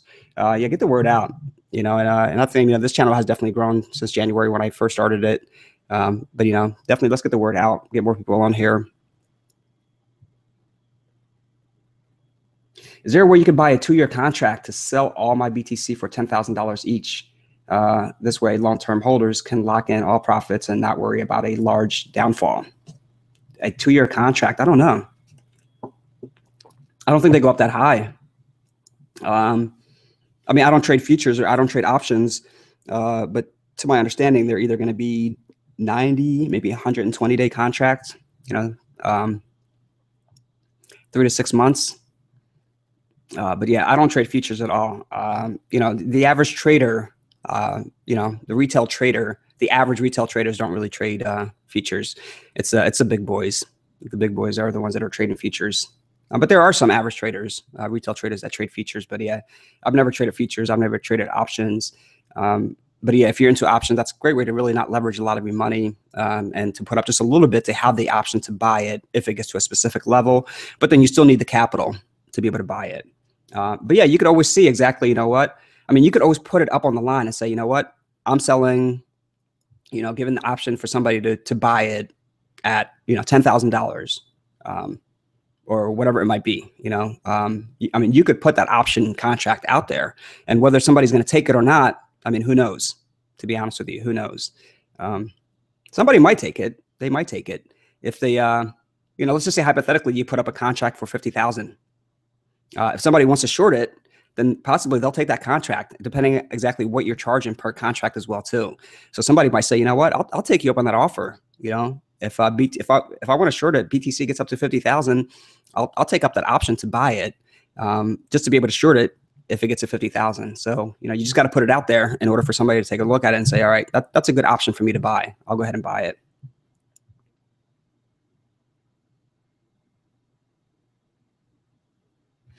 Robert, good question, man. Robert Hartman. Great to see new names on here. And anybody that's new that I might have missed your name, thank you for finding us. It's great. And don't forget to click on that subscribe button as well as a post notification. But yeah, we got about 40 people on this live stream, and it's great. It is great. You guys motivate me to keep doing this, you know, on a weekly basis or daily basis. I wish I could do it daily, but Mondays, Wednesdays, and Fridays, usually at 10 a.m. Eastern time zone, 10:15 Eastern time zone is usually when I start these live streams. And then I try not to go as long as, you know, 12 p.m. Eastern time zone. So usually for 2 hours, hour and 45 minutes. And that's a very long live stream, to be honest with you. For somebody to kind of sit through this live stream watching it after it ends, it's long. But yeah, so your question was, do I think that futures trading are going to lead to more attempted manipulation on BTC? Absolutely. Absolutely. And I think I covered that on the last live stream. You know, if we think BTC and the cryptocurrency market's already manipulated now, it's even going to be heavily manipulated because now we got, you know, and I refer to them as Orca Wells, you know, you know, I think Logan was on here yesterday, you know, the dollar billionaires, you know, we got cryptocurrency billionaires, but then we got the dollar billionaires, you know, these are the Wall Street people, the banks that don't want to see Bitcoin succeed or even cryptocurrency succeed because money's flowing out of their institution and flowing into cryptocurrency. They don't want that to happen. So these are the big boys, Orca Wells, institutional investors that are possibly going to be playing this futures market, either on the short side or the long side, because you can play it either way. So I mean, yeah, it's going to be manipulated. It really is.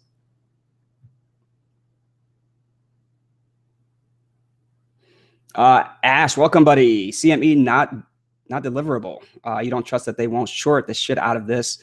Whatever we're thinking they're capable of. They're more evil than we could possibly imagine. They'll run it up and short it. Yes. And I've talked about that on the last live stream. That's exactly what they're going to do. You know, and, you know, when I was watching this price rise to 19,000, over 19,000, I was like, man, this is what they're waiting for. This is exactly what they're waiting for. They're waiting for this thing to run up and run up and run up because now they can short it at a higher price and bring it down to that $8,000 suppression zone, you know, $8,400, $8,500 suppression zone. So that's more of a profit for them. And then what are they going to do? So they're going to take a short, you know, futures contract. And then once it gets to a nice, healthy level where there's a good amount of support, they're going to take a long options contract, you know, so I mean, it's or futures contract. So yeah, they're going to be playing this game and they're going to be playing it very well, very well. So that's really where the crazy manipulation is going to be coming. But yeah, I absolutely agree with you, man. I absolutely agree with you. And that's why, you know, I made that video yesterday with the title. And, you know, before I even got a chance to even get the live stream going, somebody didn't like that, you know, that title, and they gave it instantly a thumbs down, which, you know, if you guys want to give any of my videos a thumbs down, I won't hold it against you, you know, because we can always agree to disagree. And you got to remember that these are only, you know, my opinions and my opinions only. They're my speculations, and other people will have their own speculations. And, you know, we just got to learn to respect each other's opinions. It might come true. You know, I might be right or I might be wrong. So, and I'm never 100% right. And I'll always keep saying that. I don't know everything. There's a lot of things I don't know, you know, in comparison to other people.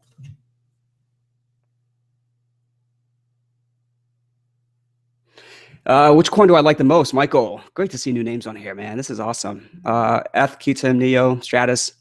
Man, I mean, QTIM I like. Eth, yeah, to an extent, to be honest with you. I've kind of given up on Eth a little bit, you know, with all these scammy ICOs that are being created. And basically they're just dumping their ETH as soon as they get it. You know, that's kind of why I've kind of given up on ETH, even though I still do have a little bit of ETH. It's kind of locked up, unfortunately. But, you know, I like Neo, not at this price. I had Neo at 20 bucks, sold it at 34, 33. I think 33 bucks is what I sold it at. I like OMG. You know, I've always liked OMG. I've had a crap load of OMG. Actually, let's take a look at OMG real quick. I've had a good amount of OMG, and I think I bought at 9, and then I sold just a little bit. I think I sold a quarter of what I had at 12.50, and then for some reason I just had an order to sell at 13.50. to sell everything, and it ended up spiking like crazy to 1370. Got out of that position. I didn't even know I was out of that position until I got a notification from Bitfinex indicating that there was a trade that was executed. And I was like, whoa. I'm like, what trade was executed? And so I looked at it. I'm like, wow. I'm like, it did run up. And then I bought it again at $9, which was my prior entry. I ended up selling at a loss on that one because I needed the funds for something else. I sold at, I think, 835 or 840. So it took a little bit of a hit. I didn't purchase much in comparison to what I purchased in the past. But I do like OMG. I like OMG at a good level, depending on what level it's at. And really, I mean, I'll trade anything at a healthy, good level if it gets that level that I'm looking for.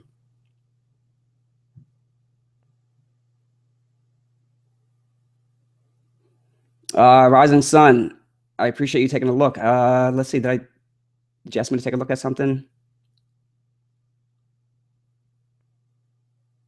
Okay, so the LTC and VTC, hopefully that was what it was. Yeah, not a problem. Not a problem. Yeah, if you asked me to take a look at something else and I missed it, I apologize.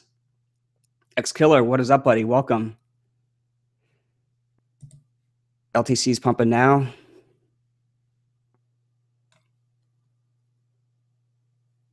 Where's my LTC?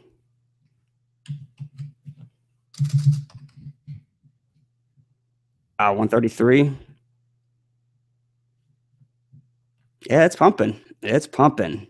It's pumping good. It's just way, way too high. Way too high. I get scared of chasing things. I don't want to chase anything at all. That's when I get burned. Really, when I don't stick to my plan, I lose money. And well, if I end up selling, I lose money. And you only lose money when you sell. But when I stick to my plan, then that's actually when I make money. But yeah, this is on a 2-hour chart. It's way too high. 30 minutes, 15 minutes. Yeah, this is too high. This is being manipulated somehow, some way. I mean, I wish I had LTC to be able to lock in profits here. And if you have profit, I mean, if you have LTC, you should really consider trimming your position, and then buying back in cheaper. You have the capital, you have the profit. You can always buy back in. You can actually buy back in more than what you previously had. But yeah, I mean, when something runs up this crazy, I mean, from, basically $105 to $144, that's way too high, way too quick. And it's only a matter of time before, it gives up majority of its gains, and it will give up majority of its gains. Let's see, OMG. Yeah, had that flash crash on Bitfinex down to, what was that, like $3? $2, and let's see what it was. I can't even get to it.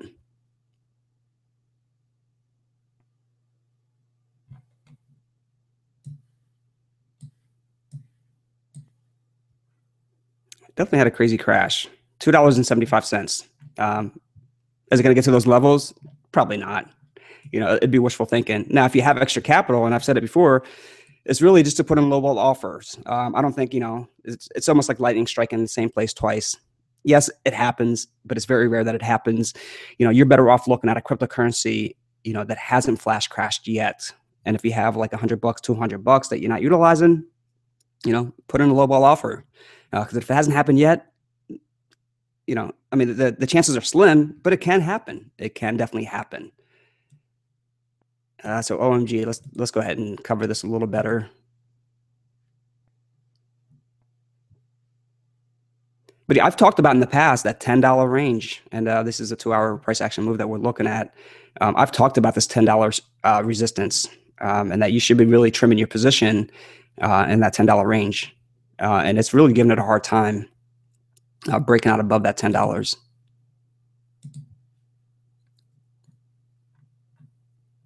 Or maintaining a $10 break. Yes, it has broke over $10, but maintaining a $10 break, it just hasn't happened yet. So looking at, November, I don't know what the date on this is. Beginning of November, basically, getting to that $5, $5.58. So how many times does it bounce off this level that I plotted out at 712? 712 would be really the first area that I would probably kind of get my feet wet. and take a little bit of a position.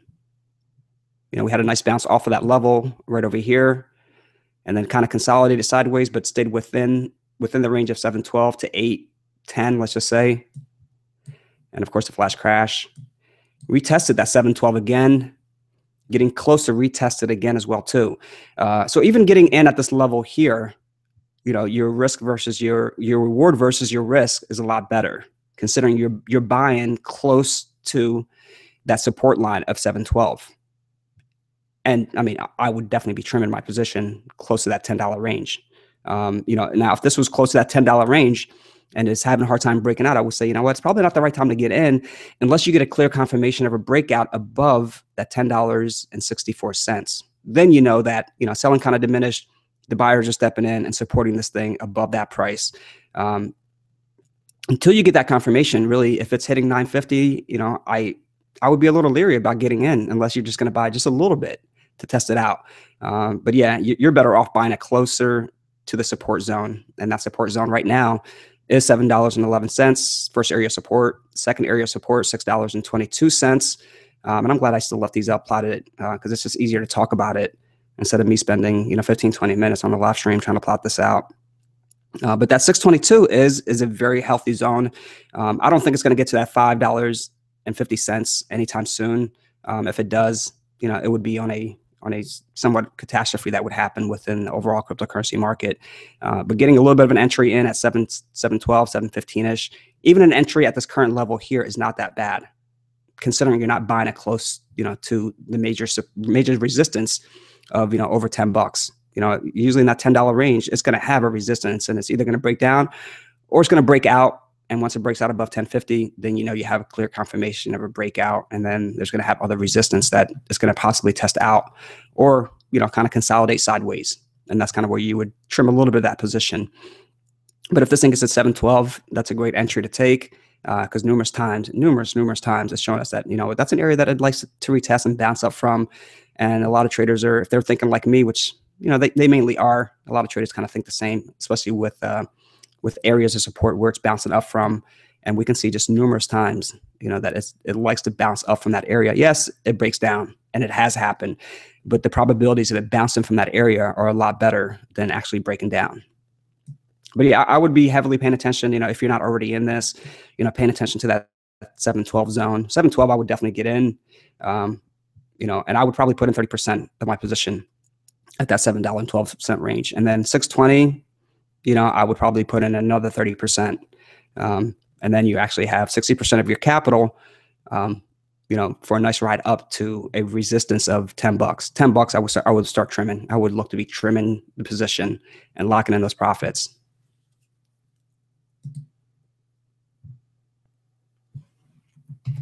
XLM. Somebody asked me about XLM.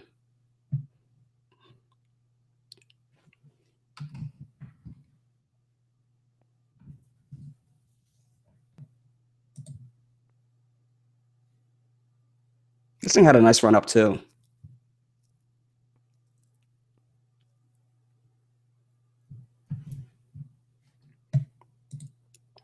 All right, LTC still, yeah, I mean, on this nice run up, if you had a position and you had some of your coins on the exchange, and if you didn't have them on an exchange and you had them on a hardware wallet, yeah, by the time it gets there, depending on the transfer time and how backlogged the network is, it could have a hard time, or an extended period of time getting to that exchange. But it's given up its profit. It's, I don't like where this candle closed, even though this candle closed green. It indicated to me that, the bulls definitely brought this thing up. I mean, they brought it up from, let's see what the opening price of this was. Opening price 126.73.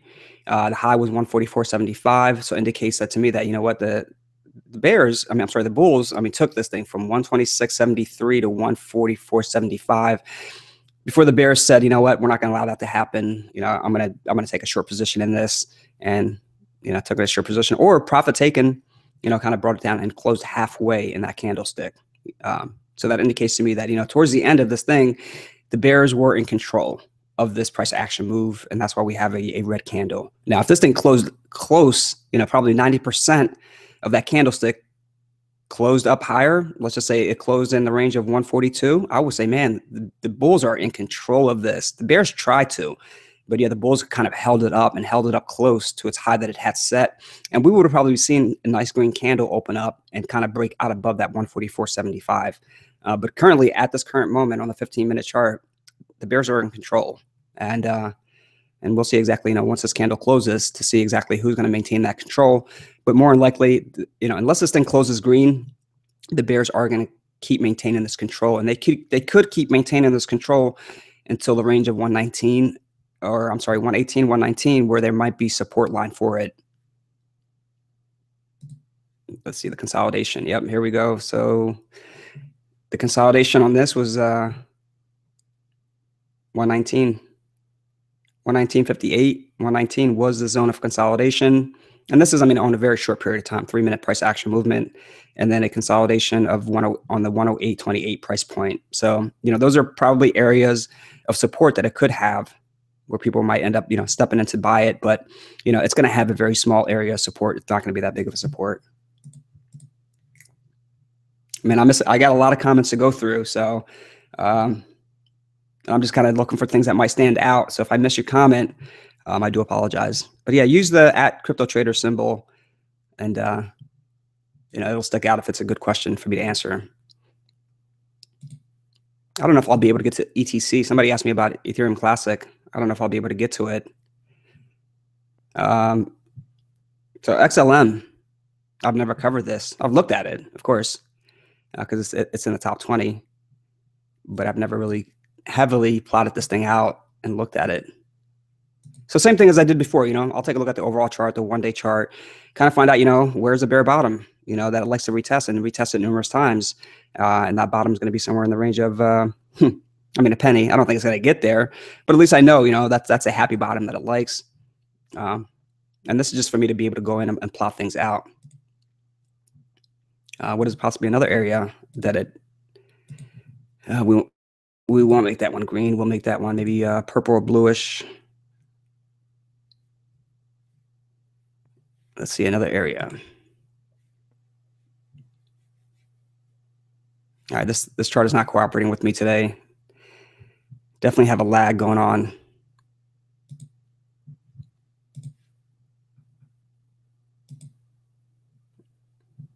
At 2 cents, numerous times. I do like that 2 cents. Now, is it going to get there anytime soon? Definitely not. Definitely not. It's wishful thinking for me to kind of sit there with capital on the sideline. Now, if I was going to put in a lowball offer, though, and I didn't need the capital, that 2 cents, 2.5 cents is not that bad, considering, we had crazy area of consolidation where it was suppressed for an extended period of time, where it had a hard time breaking out above it. And this is a perfect example of it. So right in this range here. So whoever asked me about ETC, unfortunately, I will not be able to cover it. There just will not be enough time. If you remind me to take a look at this later on the next live stream, I will definitely take a look at it. But this is kind of interesting right here. So that 2 cents, 2.5 cents, area of suppression between a specific range for an extended period of time. We're looking at a 1-day candlestick here. So going from June, let's just say July 1st, all the way to October 15th. It just was not breaking out above that 2.5 cents. And these are, if we're putting in a low ball offer, kind of set it and forget it. And then we're going to get a little more granular and take a look exactly, what happened over here between the fight between the bears and the bulls. But, when she had a nice crazy parabolic move over here, heading all the way up to 6 cents, a little over 6 cents, she did come back down and retest that 2.5 cents, actually retested 2 cents. So we know that, that should have a nice area of support if there was a major catastrophe that happens within the market. And let's see, another area of support. But yeah, normally I have all these things already plotted out when I'm looking at, if I was looking at getting into this.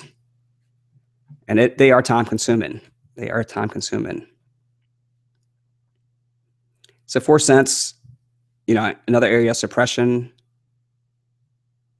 Now we got to get a little granular and see exactly what happened with this crazy move from 4 cents all the way up to 25 cents.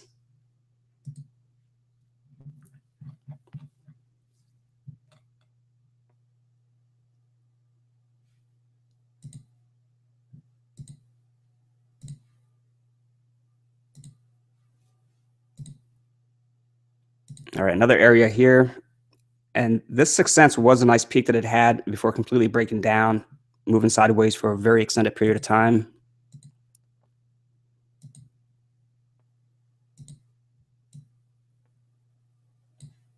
Let's go ahead and change that color up.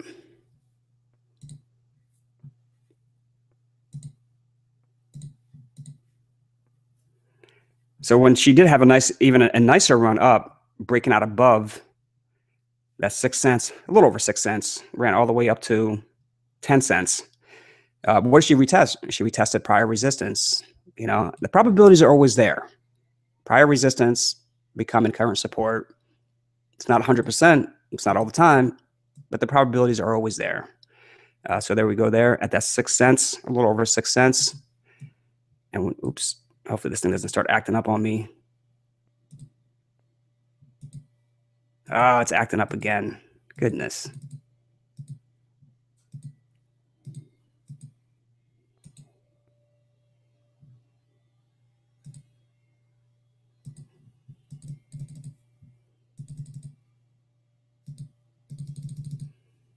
All right, let me try refreshing this thing. Yeah, even though I don't really like XLM, this is kind of interesting to plot out and see exactly what it's done in the past.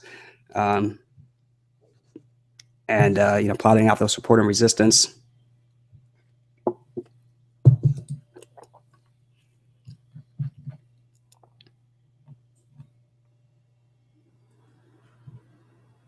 right, let's see where I'm at on this.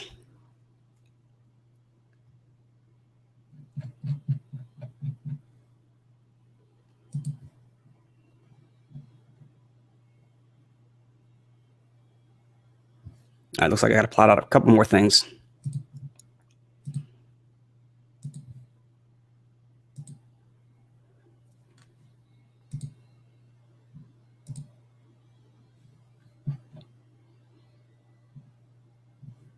All right, so 6.5 cents prior resistance over here. Well, prior peak that it had before really for an extended period of time, breaking down to back down to 2 cents, and really having a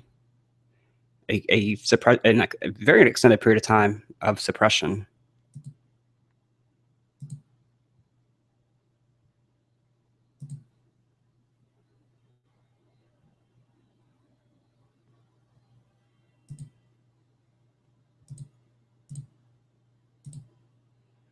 But so when she did run up to, what was this, $6, I'm sorry, 10 cents, a little over 10 cents, and she had a breakdown. Where did she break down to? She broke down to this prior peak here, which prior resistance formed it as a new support. And that was kind of, you know, and that's really where I would, if something starts to run up, I'll look at to see where the prior peak was. Where did it previously have a peak, and then it broke down for an extended period of time. And if I was interested in this, that's probably where I would have put my order in, somewhere in the 6 cents. And that's the area that she really did. She held that area, and she held it pretty well. So let me go ahead and put a box there.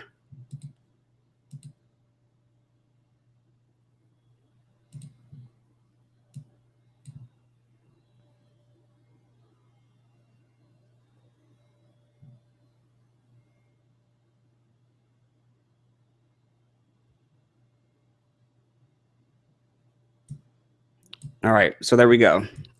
So that's a level that really we have not seen in a very extended, excuse me, in a very extended period of time. Now, will it get to that $6? I'm sorry, $6. Yeah, right. Now, will it get to that 6 cent level? Probably not. I mean, it's got other levels that she must break in order for it to really have a chance to get to that level. And there is another somewhat healthy level that she's got to get through. That's going to be right in this range here, give or take. It's not always going to be 100%. You know, we had a nice little peak here, completely broke down, retested the prior peak, which was at 6 cents, and then had a very strong resistance breaking out above the second highest peak.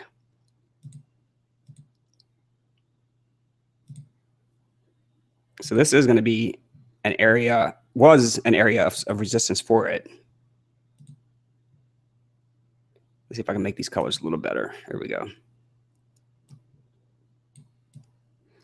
And what did she do? I mean, she had a crazy run up all the way up to 20 cents, and we're looking at the 45-minute price action move. And what did she retest? She retested the area, and especially, I mean, she retested the top range of this consolidation zone or suppression zone, whatever you want to call it, consolidation, suppression. She retested, top of it. She didn't break down below it. And this candlestick here, I mean, something must have happened here where it completely broke down, but she got to that 9 cents. So going forward, really, one time right now, she's proven to us that she can get there, considering she has been suppressed for an extended period of time. Prior resistance here. Let's see if I can draw a circle without this thing acting up on me.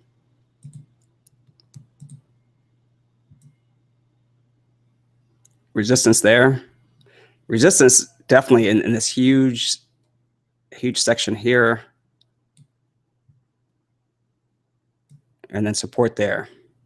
So going forward, I would like to see, how many times is she going to retest this area of support. Right now, even looking at this, I mean, your reward versus your risk, your reward outweighs your risk, considering where she's been and where she's going to possibly, come down to. I'm not even going to look at those wicks, but I'm going to say right around the range of 17 cents, 18 cents. Because really she is still below that medium between 10 cents and 17 cents. So even getting an entry here, I mean, you don't want to go all in. Your risk is not really that bad versus your reward. And that's really, you want to look at the difference between, this main support here at 10 cents versus the, not the top, not the peak, considering, she was pulled back down. She didn't close above that price, especially on the 45-minute candlestick. Now, if we look at a smaller price action movement or a smaller time frame, let's say 15 minutes, then we might move that up a little bit, because then we'll see a closing price. This thing's acting up. We'll see a closing price above that 17.5 cents.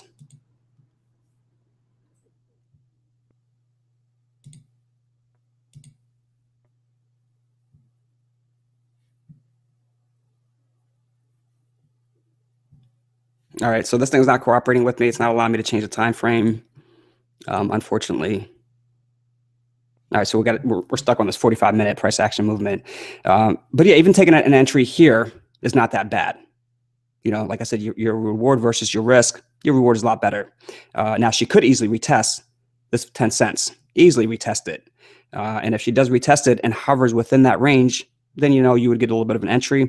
If she doesn't and she bounces up, then, you got a good entry. You already got your feet wet. And then, you would be looking to minimize or at least lock in some profit.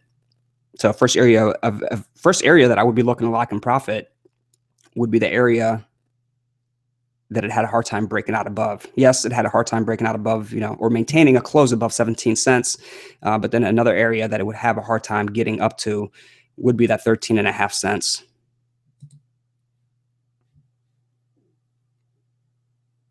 So if she breaks down to 10 cents and she starts, making nice little headways, that 13.5 cents, 13 cents is going to be resistance.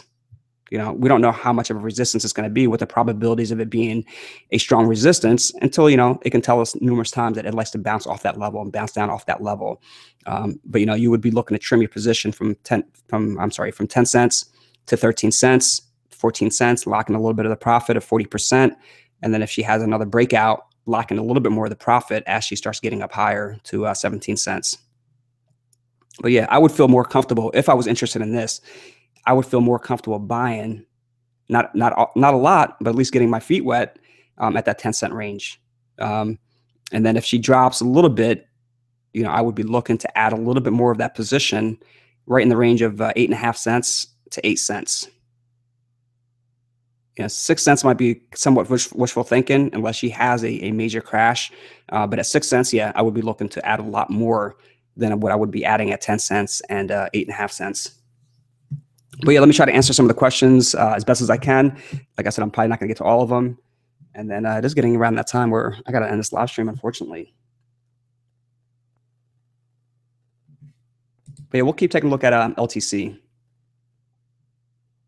So LTC broke down to the area of consolidation on the 3-minute chart. And this is a little area of consolidation. It's not that big. But if we can look right over here, That's why, when something goes up so high, so fast, you just want to kind of look and see, okay, what was an area that it consolidated? And then, you know what, I'm interested in getting in this.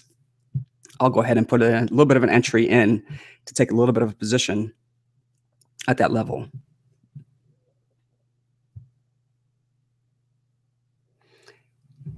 Brian, welcome. What does a wrench indicate? I don't know if somebody answered that question for you. It just indicates that there are mods on here. So you want to behave yourself, or anybody with a wrench can put you in timeout. But yeah, definitely, just show some respect for anybody that's on this live stream. And that's all that I ask, really. And the mods, they try to answer the questions as best as they can for anybody that might have a question. So it just means that they have a good amount of control of what happens on that live chat. But somebody asked me a while back, how do I get a wrench? And first thing I said to him was, well, the way to get a wrench is not to ask for one first. You don't become a mod by asking to be a mod. But yeah, keep coming back on the live stream. Keep answering questions for the people that are joining this live stream. And the more that I see that, more likely I'll throw you a wrench. So everybody that has a wrench on here has earned it, somehow, some way. They've earned that wrench, by answering questions, by always coming on this live stream, by, passing the word of CTR, Crypto Traders Room.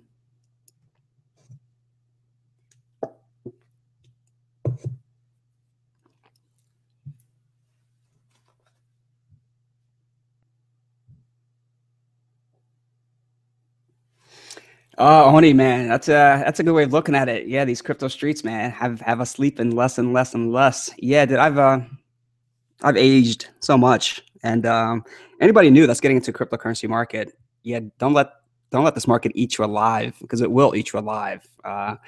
It will age you, and before you know it, you're gonna be like, man, where this month go? Where this week go? And if you end up missing, a day's worth of cryptocurrency news or price action movement, that's like missing 3 to 4 days. If you miss a week, that's almost like missing 2 weeks worth of information. Because yeah, this cryptocurrency market is fast, it's ruthless, it'll eat you alive, basically. But yeah, it'll definitely cause you to lose some sleep, especially if you have a heavily leveraged position.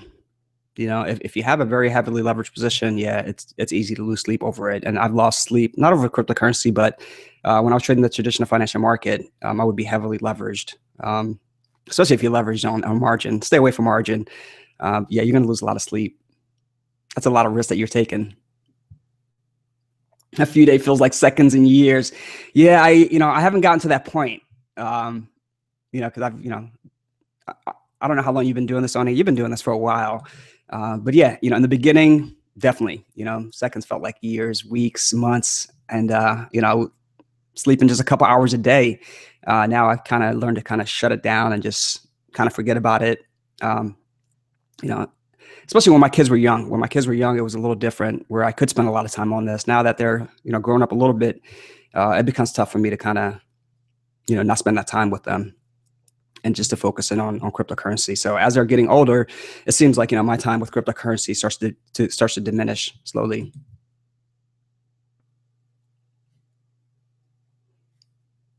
So BTC 15.5, depending on what exchange you're looking at. Nice. I like to see ETH. I'm going to go ahead and just pop up the chart on ETH, 468. Yeah, this thing needs to get back. So, I did mention this. I did mention that I would take a look at this, because that $400 level, 420 was a crucial level that it had to maintain, and it looks like it has maintained it. Let's see. Oh, actually, yeah. Well, it got to 400. Here we go. When was that? Well, that was December 1st. Okay. So yeah, I did say, this $400 level was a crucial level that it had to maintain. And look right over here on December 7th, it maintained it. Yeah, it came below it a little bit, 415. But as long as it closes above it, and that, and that's why I have it, basically 2 double lines there, because that's an important, crucial level. In order for this to have a somewhat sustained move to the upside and still be somewhat bullish, it needed to maintain that, 420, because 420 was a prior resistance. So if we take a look at the overall chart, there's that 420 right there, which is a nice peak that we had, Yeah, aside from this flash crash. Yeah, we won't even talk about that flash crash. But then 395, almost 400 was a crucial level. So it had to maintain the 420. If it couldn't maintain 420, it had to maintain 400 bucks. If it didn't maintain those two and it broke through the 420, it broke through the 400, then we were going to be in somewhat of a serious trouble, because then it's broken, a key psychological level. And that 400 is a key psychological level that it has to 100% maintain in order for this thing to be bullish. Because if it didn't maintain it, then honestly, 370, 350 was in sight. So, keep an eye out on that 400 bucks, because if 400, breaks and you're looking to get an entry, start putting that order in at 351, 350, because there is a possibility that she could tank to it. And if she breaks a key psychological level, more than likely people are going to start locking in the profit, because their profit has dwindled already. When they could have sold at 500 bucks, they didn't sell. They're waiting for it to maintain a key level, psychological level of support. It didn't maintain it. They're going to lock in the profit. They're going to sell, which could cause that price to drive down to the prior peak from it, which would have been 350, right in this range here. That will be the new support line. So I'm going to plot this out a little better, maybe on the next live stream. But that 350 will be a key level, considering, she broke out up here, and I'm covering this a little fast because I know time is running out for me. She broke out above that 350 on this candlestick here to 374. And these are on the 12-hour candlestick. So even if we look at this a little granular, it'll look a little better. But when she did attempt to come back down, she only retested $350.50 before really having that nice move up to the upside, breaking above 500 bucks. So she breaks that key psychological level of 400, get that order in at 350. Not a lot. I mean, don't put everything into it, but that 350 should be a key area of resistance for it. But, she's got to break another resistance. But, I wouldn't buy at 370. I would want to try to catch that bottom at 350.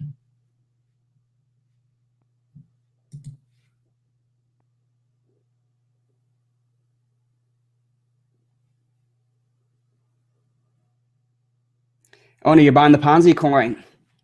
You're gonna throw Daniel a penny at it. I'll throw you a penny, Daniel. I think I've said that before.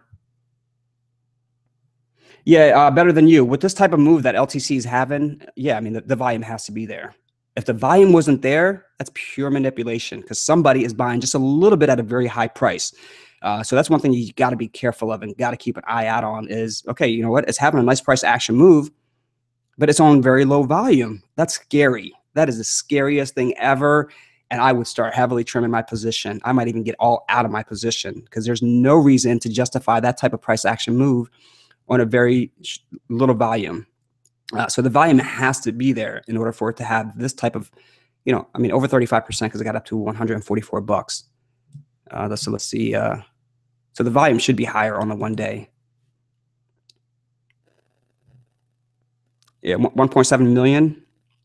Yeah. So if the volume was low and it's getting this type of price action move, I would be scared shitless. I'm sorry for using that word, but I would be scared, because it just tells me that somebody's manipulating this thing. Somebody's just buying very small increments amount at a very high price, because they have a lot of it that they want to sell. So if I had a lot of LTCs that I want to sell at a very high price, I'm going to start buying, maybe a quarter of a Litecoin at a high price, and then buy another quarter of a Litecoin at a high price. I'm only buying a little bit at a high price because I got a shitload that I want to unload at 150 bucks or whatever it might be. So you got to be careful of that type of manipulation.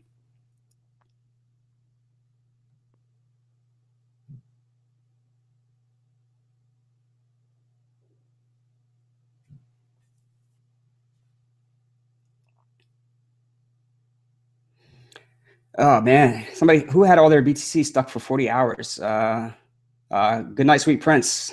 You had all your BTC stuck for 40 hours. Yeah, dude, I'm sorry to hear that. And that's happened, you're not the first, you're not the last. It's happened to a lot of people. Where exchanges go down, they go down. And unfortunately, you're looking to lock in some of the profit because it's going up. It might be beneficial to just put in a crazy, greedy, high sell offer in the book.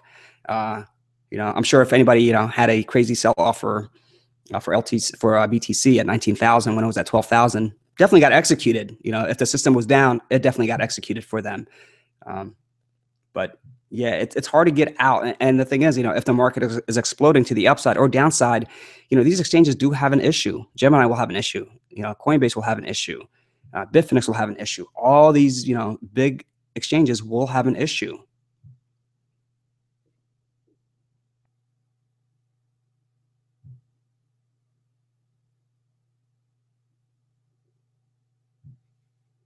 XRP, no, I didn't talk about XRP. And Shane, welcome, by the way. It's great to see a new name on here. Shane, come back on Monday, man. I can cover XRP. And you got to remember, you're not buying Ripple. You're buying the native token XRP. And XRP is not utilized by the banks whatsoever yet. Now, are they going to be utilized? I don't know. Only time will tell. Only time will tell. But yeah, I mean, I've traded LTC. I'm sorry, LTC. I've traded XRP once, and you know, I think I bought at 21 cents or under 20. I think it was like 20 and a half cents that I bought it, and I was like 25 cents. I was like, I'm getting rid of it. I was like, I'm done with it. And that was kind of when I learned that, you know what, the native token XRP really has nothing to do with Ripple to an extent. You know, yes, it's created by Ripple, but the banks are not even utilizing it. They're utilizing the Ripple technology. But I can definitely cover into a little more detail in the sense of technical analysis. But yeah, I mean, if you have profits, and you know, it likes to. Let's see if I can even find Ripple real quick. I know it's getting late for me. You know, I'm surprised it even. There was a flash crash too on XRP. There was a flash crash on Binance. It got to 2 Satoshis. They brought it down to 2 Satoshis. But yeah, I've talked about this in the past. You know, that 28 cents it's a level that I would be looking to sell. And I would be looking to sell everything. I wouldn't even care if it went up to 30 cents. And it has, you know, more than likely, if you put an order in, you might not be first in to be first out at that 30-cent level. But at 28 cents, I would be looking to get out. 20 cents, I would be looking to buy. 28 cents, somewhere 25 cents, I would be looking to sell. And right now it seems like, you know, it actually got above that 25 cents. But yeah, it can't maintain a healthy price action move. And this is on a 1 day that we're looking at. But I can cover this into a little more detail, Shane, if you hop on the live stream on Monday and you remind me. But yeah, I don't really like XRP. I don't. It's a great trading tool to make to grow your BTC or to grow your USD, but not to hold long term at all. Unless this thing gets to like 5 cents, 10 cents. You know, then I would hold it a little longer to be able to lock in a 200% profit, you know, when it gets up to 30 cents. But I would have that sell order in the book right away to make sure that I am the first one in, to be the first one out, if for some apparent reason it does get pumped up to 30 cents. But yeah, long-term hold, definitely not. Definitely not.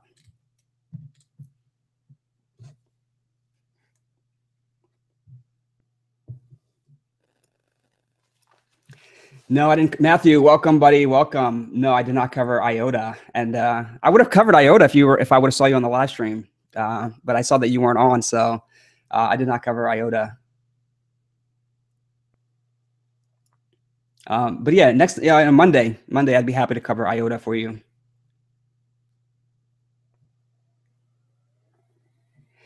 This is live, Shane. This is live. I'm just kind of late getting to some of these comments.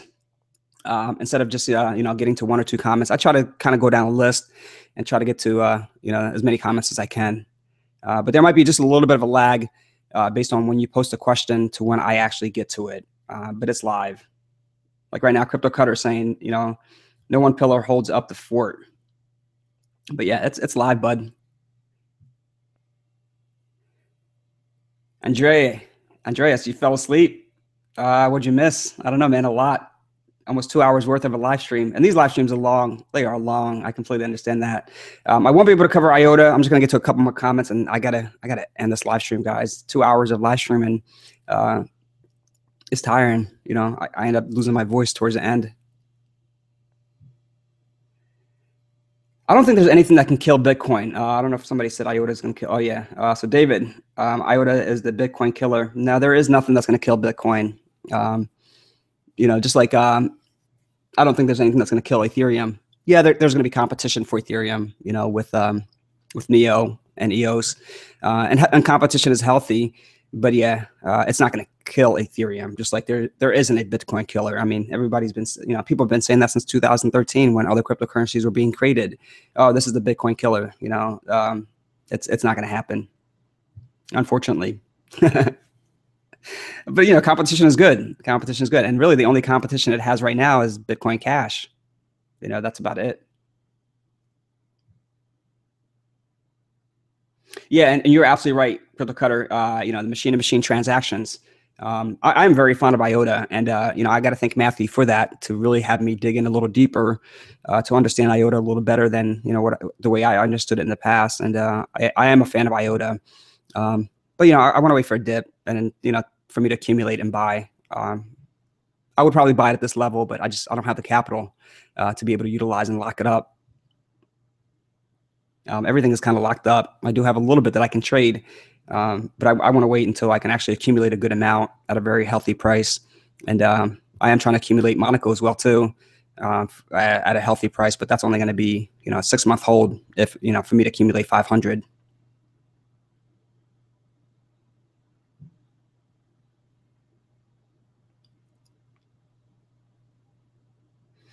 Grant, you bought 50,000 of IOTA, dude. I'll give you a virtual high five, fist pump.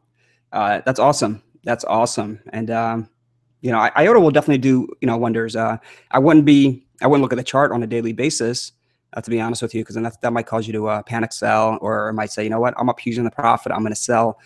There's nothing wrong with trimming your position and then adding back to it on a dip, because it is going to dip. It'll have a nice rise, it'll dip, have a nice rise, it'll dip. But to have 50,000, dude, that's awesome. That is awesome. Yeah, you'll be well positioned for the future.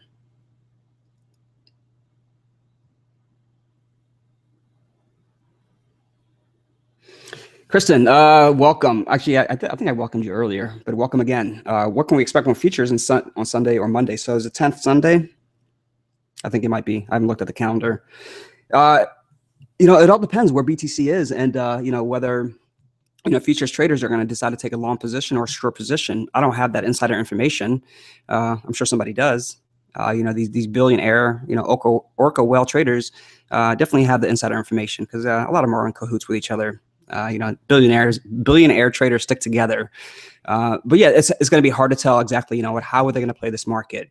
Are they going to manipulate it to the upside so that they could, take a futures short position, or are they going to, short it right away? Because I mean, it's up pretty high, even though it hasn't broke out, especially on GDAX past its 19,600. It's still up pretty high.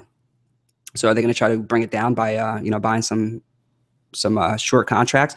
I mean, this could be the biggest short ever, just like the housing market was the biggest short. I mean, if you guys watched the movie The Big Short, that's all about shorting the housing market. And that's what caused that collapse. I mean, they caused that collapse, and they made tons of money. And I can, hopefully that's not what happens with Bitcoin, but, I mean, these billionaire traders could easily, start trading against it. They can really start trading against it, or they could trade for it as well too, and they can take a long futures position.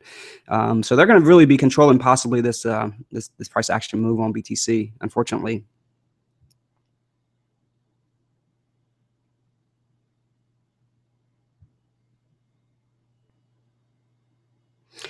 Definitely, BTC is here to stay. Definitely, I agree with you, Crypto Cutter. I agree with you. 100,000 by the time next year, sometime, violent moves to get there. Yeah, definitely. And that's the thing, though. It's going to have these violent moves. The swings that we're seeing right now, $2,000 swing, as the price gets higher, they're going to end up being a $5,000 swing, a $6,000 swing. As it starts getting higher, let's just say it gets to $10,000. I'm sorry, $100,000. A $10,000 swing is going to be a drop in a bucket for BTC.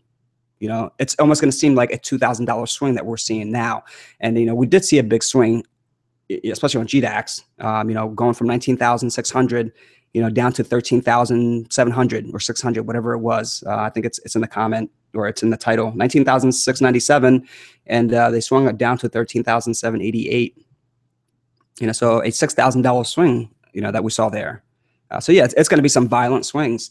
And if you're actively trading it, it's going to be a great opportunity. to be able to capture these swings.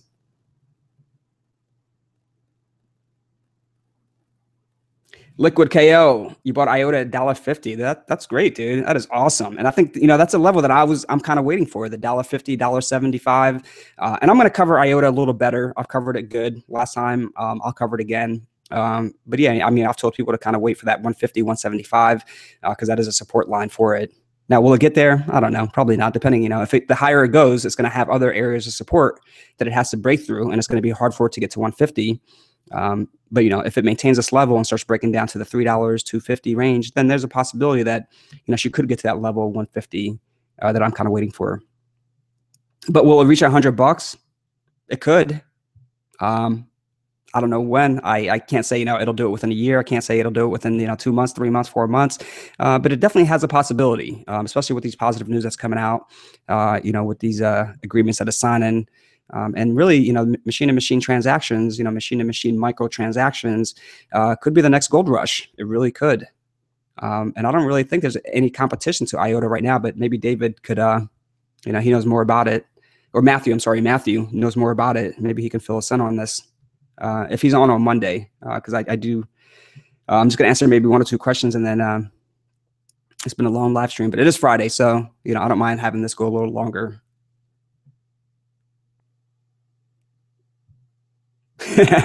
Go shake a magic ball. Yeah, nobody's 100%. No one will know at 100%.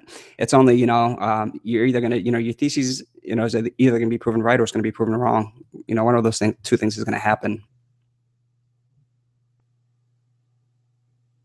Yes, you're absolutely right, Crypto Cutter. That the Big Short, that was based on debt. BTC is not based on debt. That's for sure. But the analogy in the sense of, what futures market could actually do by bringing it down. That's the comparison that I was putting it through, not the debt part. You feel bad for the people that bought at 19,000 and lost everything a day later. They didn't lose unless they sold. Now, if they sold, yes, they lost, a good chunk of their profit, or actually, I'm sorry, not profit, a good chunk of their principal. That's if they sold. If they didn't sell, then they're good. They're good. But yeah, somebody bought it. Definitely somebody bought it. Because somebody sold. So if somebody sells, someone's buying. If someone's buying, somebody's selling.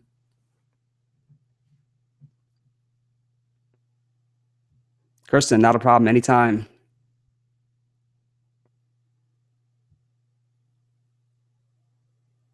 No, it's going to be hard to tell. I mean, all we could do is really, on the 10th, watch the market, see how the market reacts to CBOE trading.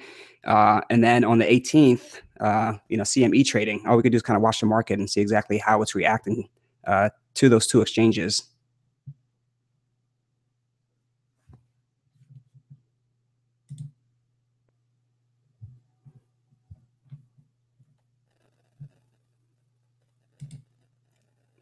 LTC futures, let's see.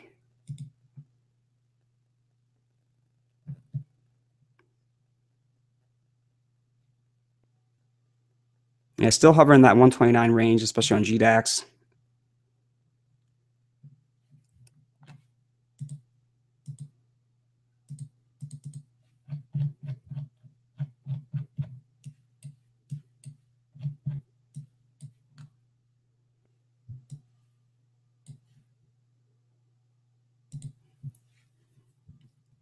She hasn't broken that level of 125 yet. And then possibly, let me plot out 2 other levels. Level a little under 120, and then the level of a little under 110. Those are the levels that I would be kind of paying attention to see if she's breaking them. If she starts breaking those levels or getting close to them, then it's short term bearish. But yeah, this is just way too big of a move. Way too big. Is it needed? Yeah, it's needed. Is it an artificial move? I think so. Unless it decides to sustain this type of price action move for an extended period of time, then it's a sustained type of move. But I don't believe it's sustained at all.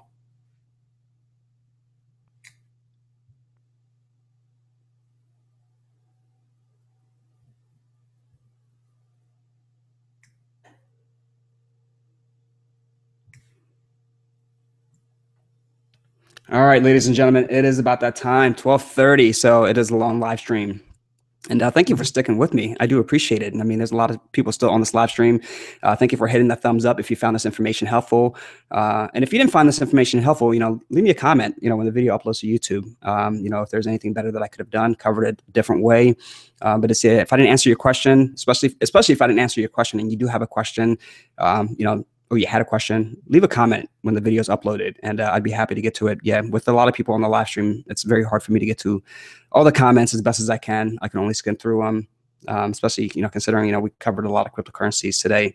But with that being said, when you guys have a blessed, safe weekend, enjoy the time. Don't let this cryptocurrency market get the best of you. It's not going anywhere. It'll always be there. But, our time is very limited and our time is very precious. So, don't let it eat you alive. Make the best of it. That's what I would recommend. Spend it with your family, with your loved ones. But yeah, nothing but the utmost respect for everybody that's on this live stream. Any new people that have joined, if you haven't clicked on that subscribe button yet, please do so. And stay connected with us on Steam, at Twitter, as well as Facebook. You guys enjoy your weekend. Be safe. Protect those profits. If you have those profits, protect those profits. There's nothing wrong with leaving money on the table. Nothing wrong with it, as long as you're locking in profit, because that trade could turn against you anytime, and you could either end up giving up all your profit, or you could end up giving up some of your capital. But with that being said, peace and love, nothing but the utmost respect. You guys be good and stay safe.